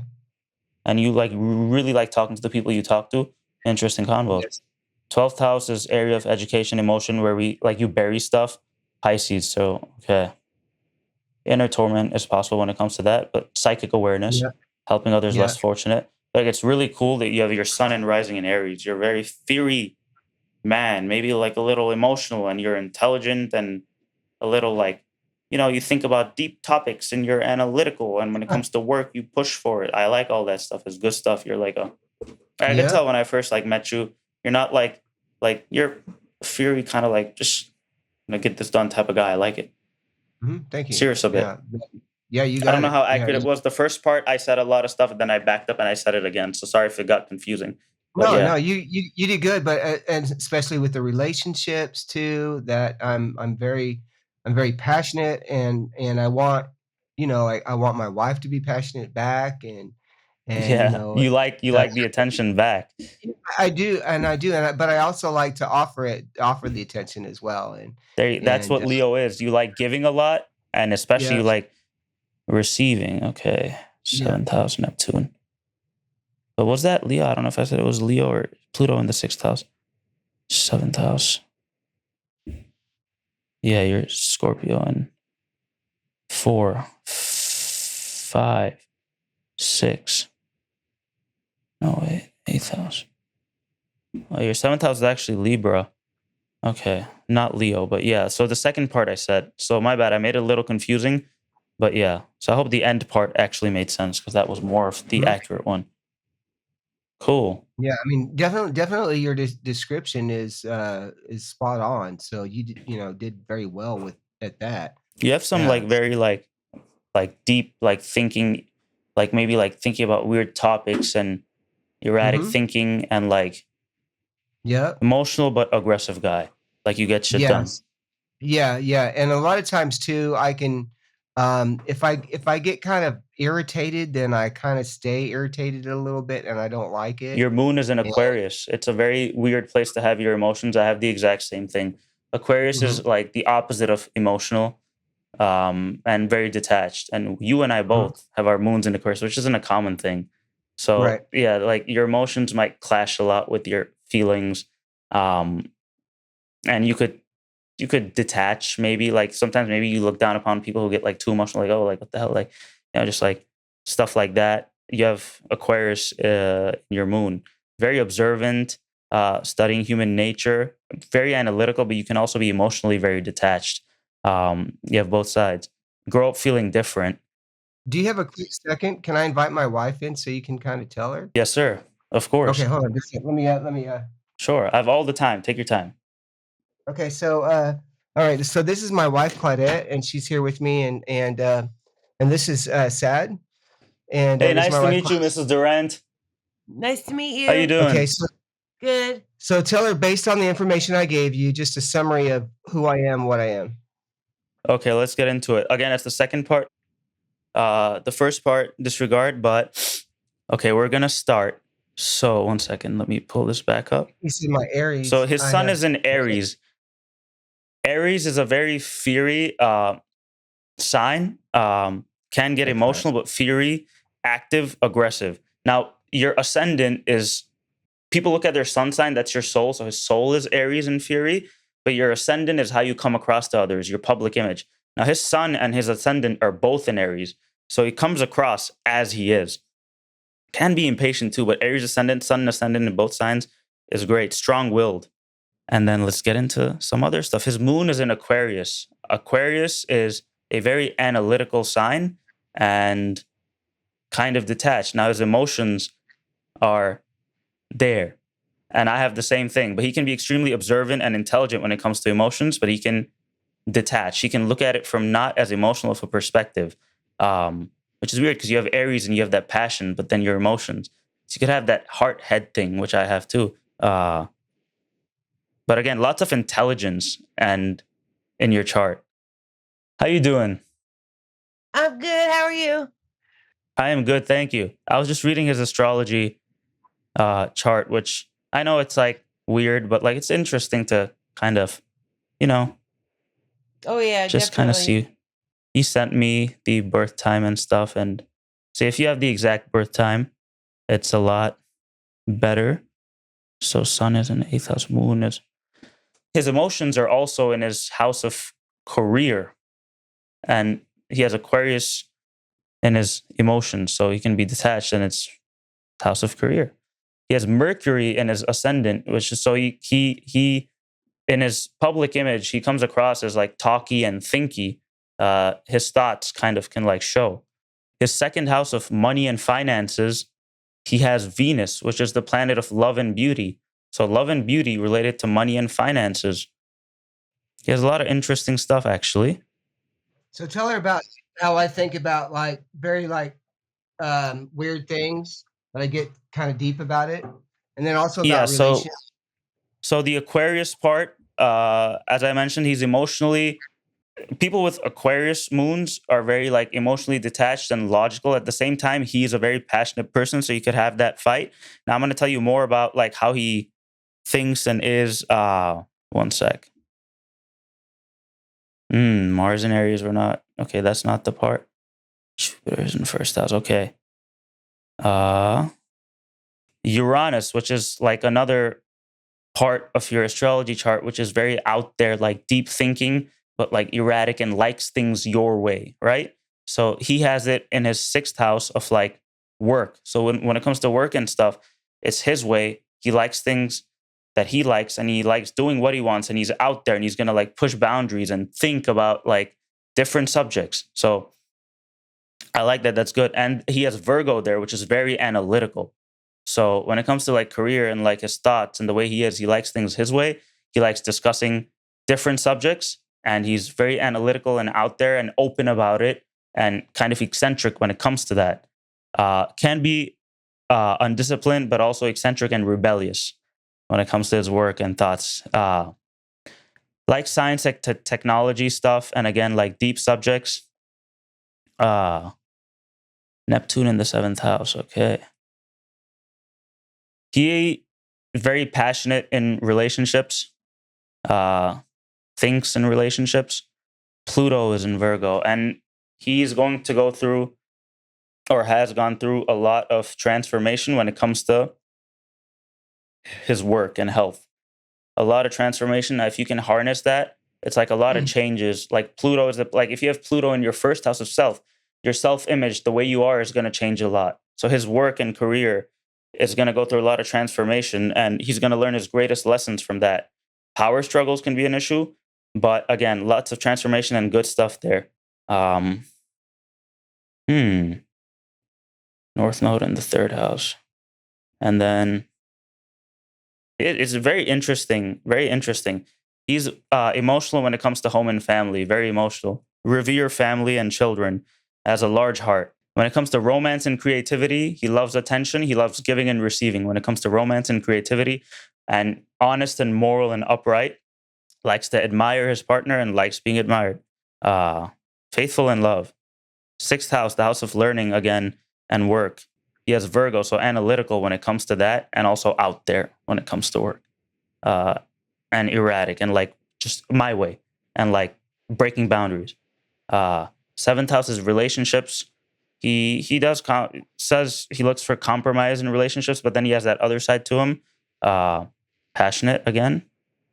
And eighth house, the house of other people's money, debt, emotional security, and kind of like secrets and taboo. He has Scorpio there, so he's unafraid of tricky topics. Very deep thinker. He can discuss things like death. He's passionate and he's mysterious when it comes to that stuff. Okay. Ninth house doesn't matter too much. And 10th house, the house of material transaction, it's your midheaven. It represents what you're going to do in life. He has Capricorn. So what he's going to do in life, he's very like straightforward about it, logical. Like at the same time, he has those like erratic, like, you know, my way or the highway. But also when it comes to career, he can be trusted and respectable. And he has that image and air of like authority to him. 11th house is friends and groups. Aquarius, small circle. They discuss like interesting different topics, and he maybe doesn't like or can't or maybe doesn't like getting close to too many people. Aquarius likes being detached. He has his group, and his group is his group. And you know, discussions with his friends can last a long time, great discussions. And then 12th house, which is like secrets and buried emotions and also some education. He has Pisces. So again, with what he has, similar to me, his emotions can be repressed. He can have like some inner torment. However, psychic abilities and helping others less fortunate. So there's contradiction between his head and heart. He has a lot of like logic and like out there thoughts and like ideas and like rebellion and aggressiveness. Yet he has like that soft side. So again, the Aquarius moon, his emotions are very different. Like the way he emotionally is, sometimes he can look down upon people that get too emotional. Yet he can also get too emotional and show it and not show it. Erratic and not erratic, short outbursts. Interesting combo. I have the same like emotional thing that he has, which a lot of people don't have. Aquarius is super detached and logical, and he has that in his house of emotions. But he has other good stuff too. So it's like, but he has to like kind of regulate that too. But yeah, it's a lot of intelligence in there and good stuff. I like it. And he has a very strong like public image. He has Jupiter in his first house, like expansive first house. His thoughts, like he's open with his communication a lot when it comes to his public image. His sun, his soul is tied to his public image. But yeah. Do you want to do hers cool. real quick? That's cool. Sure, let's do it. Do you want to say it publicly or did you want to send it? Do you want to like? Do you know exactly when you were born? No. Let's message know? it. Do you have, like, Or were an you born in idea the- between like 20, 30 minutes, we can get close enough. And I can shift some things and make it make sense. So within the hour, if you have an idea. I don't, but I could go get it. Or do you have? Or do Sure, you like have, a I mean, if you want, I mean, it's. Do you know where it's at? Yeah. Oh, you want? Oh, you know where your birth certificate is? Yeah. Okay, if you want to go get it, I can give you. Let's let do me it. give you her date real quick. Let me go because All right. I don't know Yeah. what time. I don't even know. And Okay. so a lot of times, if you guys, or if the doctor didn't put it accurately or you didn't put it accurately. So let's say for Mr. Durrant, like his sun or his ascendant is in Aries, it could be one or two signs forward or backwards if it's not accurate. And you can, if you look through the chart and you know what you're doing, you can figure that out. So if it turns out not feeling accurate, that means either your birth time is wrong or something, and we can push it a sign back or two, which might be closer because the birth time matters a lot. I'll go look for that. Yeah, she'll go. Yeah, she'll go look for it, and then I sent you the birthday and the city. Yes, sir. So like you'll notice, Mr. Durrant, that like people that are Aquarius suns, right? Born in Feb, you're gonna emotionally really connect with them. You should try asking like people you get along with. Like you're emotionally gonna connect with Aquarius, like different people with different thoughts. And you and I have that same moon. So Right. thinking similarly, feeling similarly, and you're probably you do have Aquarius friends or you've liked Aquarius, you just didn't know. Mm-hmm. But yeah, Aquarius sun, it doesn't have to be, but especially if they have the same moon as you, if someone has the same sign and the same moon as you, it's great. Or someone that's an Aries sun, since you're an Aries rising, you're going to get along with Aries, you're going to get along with Aquarius, that's where your emotions are. You're just going to feel a natural connection to Aries. If you see Aries Right. people, you might not know, but Aries suns, people born in April, you're not gonna know, but you're gonna like feel comfortable with them. Aquarius, you're gonna feel comfortable, and those people won't feel comfortable with a lot of people. So you'll notice these things. And did you send it? Let me check. Yeah, I sent Okay. her the birth date I got and the it. location. Okay. Taurus. My sister's a Taurus. Oh, so April married to a May. Okay. Interesting. You know what's funny? My sister's a Taurus, and her best friend is also in April. Wow. So April and May. Wow. Yeah, Interesting. they love each other. Childhood friends. But you guys are different, but there's some weird way it works. Mhm. Okay. Well, that's did we spell that right? The city it's TE. Okay, got it. Sorry, that's on me. Did that resonate in some sense? At least the end part. You can be Oh, honest. You don't have to like tell me even if it didn't. No, yeah, definitely. Mine was pretty spot on. There's something to it, sir. Again, it's I don't know what it is. Mhm. Because it doesn't make sense scientifically, the signs and the planets and all that, right? But maybe like the way they say it's Jupiter, maybe it's not Jupiter, maybe it's something else because Jupiter doesn't move that way. There's something when I looked into it and I tell people they resonate deeply, and I don't know because it doesn't make sense with the planets, you know? But maybe Mhm. it's not the planets, maybe Jupiter or something else. Like it shouldn't be called Jupiter. I don't know. Right. Yeah, so I have that now, just the time. Any idea like evening, night, 7 to 9 p.m. something? So she said, how about 10:30 in the morning? So is that like her best guess is like around there? Yeah. That's her best guess. Yeah. Okay, 10:30 a.m. If she has like her mom or dad or uncle or someone, or if you guys ever contact the hospital, there's ways to find out and get a better idea. But let's put that in for now. Okay. So this might or might not be accurate. And if you got it close, then for example, if your ascendant says it's Gemini, it could be 1 or 2 signs off. And that, if you look into it, that way you can backtrack too if you're not sure with your time. But let's see, it might or might not be accurate. So you're a Taurus. Yes. And according to this, it says Sun in Taurus. Yeah. Okay. One sec. Wow. What's your friends and groups like? Like when it comes to friends and groups, do you have like a lot of friends or not? Or like, are you in groups or not? Or how does that kind of look? No, I only have like one or two friends. I don't have like a lot of friends or groups. Okay, we're going to look at some other stuff here and try to see if we can. Okay. Moon is in Taurus. I'm going to try to look at some specific things to see if you can. Okay. Okay, I think there's something not maybe too correct, but we'll see. It says here a lot to do with friends and group. So if that's not connecting, then okay, Venus in the 12th house. But we're going to look at some other stuff. Okay. Kind of look into your nature and stuff. When it comes to home and family, do you have a lot on your plate? And are you like kind of aggressive when it comes to home and family and fiercely protective? Or are you like kind of chill when it comes to that? Probably a lot on my plate and fiercely protective. Mm-hmm. Yeah. Okay. Are you okay? Do you tend to maybe feel like a lot of like emotions or anger and maybe bury it? Sorry, I'm like asking some weird questions because I'm trying to figure out if this is accurate or not. Yes. And I'm not trying to be offensive, but if you don't want to answer certain things, but like I'm just trying to.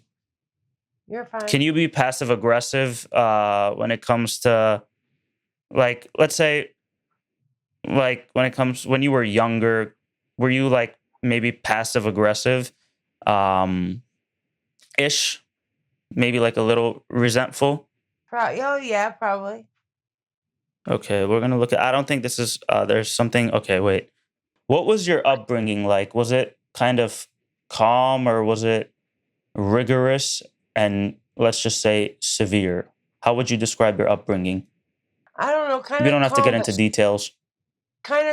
strict, I guess. I mean, there wasn't a lot of turbulence in the home, but we knew our So place, and not always severe, but in some cases, rigorous, severe, consistent. yes.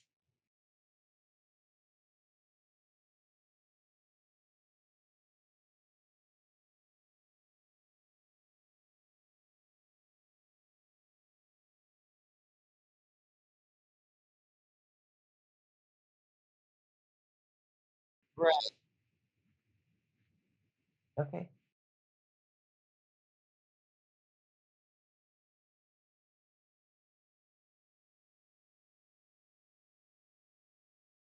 Um, no, I've always worked since I was 14. A lot Gotcha. of public service jobs, customer service jobs, Gotcha. waitressing, Gotcha. insurance agent for a while.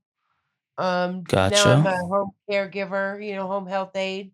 So it's just kind of, I like people. I like to be around people. You like to be around people. Okay. Okay. Have you received any inheritance unexpectedly? No. Okay. If this is true, you might at some point. Um, Now, okay, like again, this is like we don't have to get into it, but wait. Are you okay with children? Would you say you're more like open and generous and like Leo With in the my second house? Are you So asking about my kids, my relationship with my kids? like do you tend to like kids or like really like kids and like generous, just open, like, with kids? Yeah, I do. Yeah, I do like kids. Yes. Okay. Yeah. Okay. I don't want to get into finances too much. So, that okay. Ascendant is Cancer. So if this is true, how you come across to others is the sign of Cancer, which is watery, gentle, emotional. You come across as a gentle person if this is true, uh, a familiar person, not like super like drawing attention. That would be more of your husband, is more of like he has that like aggressive and like shine, but you come across as gentle, like soft, and you like making others comfortable, like a different perspective how you'd come across than your husband would. um Sensitive to your environment. Now again, this is how others see you. With your husband, how others see him first time, like if someone sees him for the first time, first few times, is how he is. But for you, it's not. For most people, that's not the case. So do you kind of tend to, or have the tendency to kind of withdraw or get flustered if a new situation or something different presents itself, or get shy, or like not too like aggressive with it, like publicly? Yes. Okay, so Cancer rising might be true. Come across as caring, seems sweet and innocent. Okay, approachable. Okay, But I'm really batshit crazy. Just kidding. yeah. So this is just how others see you. It's not necessarily how you Right. are, but for your husband, how others see him is how he is. Is how he Okay, is. Right. and then third house is the area of social and intellectual learning. So you have Virgo. You're very analytical when it comes to like learning and socializing. You kind of overthink and analyze and criticize a lot in your mind, and your mind runs when it comes to social stuff and intellectual, like learning, writing, and also just social, siblings, family talking. You'll examine the pros and cons a lot when it comes to this stuff. Can get a little overboard with your thinking when it comes to social and learning. Can be worried and fretting. And in home and family, you prefer luxury, and you're like a good, you're like kind when it comes to home and family, like you have like a good heart. And then fifth house is You're okay. Okay. When it comes to like self-expression, like romance and home, um, are you very passionate or more chill? More chill. Like, okay, so that one is well, Scorpio is secretively passionate and a lot in their mind. So if this were to be true when it comes to home and family and your love, uh, you'd be very passionate, think a lot, deeply, and maybe a little secretive, but you hold it and you don't like showing it. Scorpio holds stuff in when it comes to romance and creativity, but really says really deep and passionate about love. Can be quarrels and arguments, but you don't necessarily show it. Like if this is true, again, I don't know if this is fully true for you. I'm not sure. And then sixth house is again learning, material transaction, maybe work. You have Sagittarius, so could be about moving a lot when it comes to that, or jobs that involve travel, but that's not too significant. And then in your house of relationships, one-to-one relationships and marriage and partnership, social, etc., you have Capricorn. Okay. So you could be like very like unproblematic or quiet at the same time, but a few hiccups. You faith matters to you. You like a love and friendship union, and Capricorn is very like responsible and um like getting their stuff done. When it comes to relationships, you like that maybe like you have that close, you like having that close moral bond and being that stand-up person. Eighth house is other people's money and debt and emotional security. Aquarius. Yeah. Interesting. Very okay. That's different. So your husband has Aquarius in his emotions, and that's in what house was his emotions was in the house of money. Ah, okay. Have you ever been on a cruise? No. Would you want to be on a cruise? Yes, very Like much so. very much so. Very much so. Okay. I've always wanted to go on Okay. a cruise. Okay, that makes sense. Okay. And you might also have good ideas that come from nowhere. And then 10th house is the house of, again, material action. Your midheaven represents the work you will do in your life and the place you will take in society.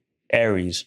So where your husband has his soul and like who he is as a person, you have that flavor in your house of career.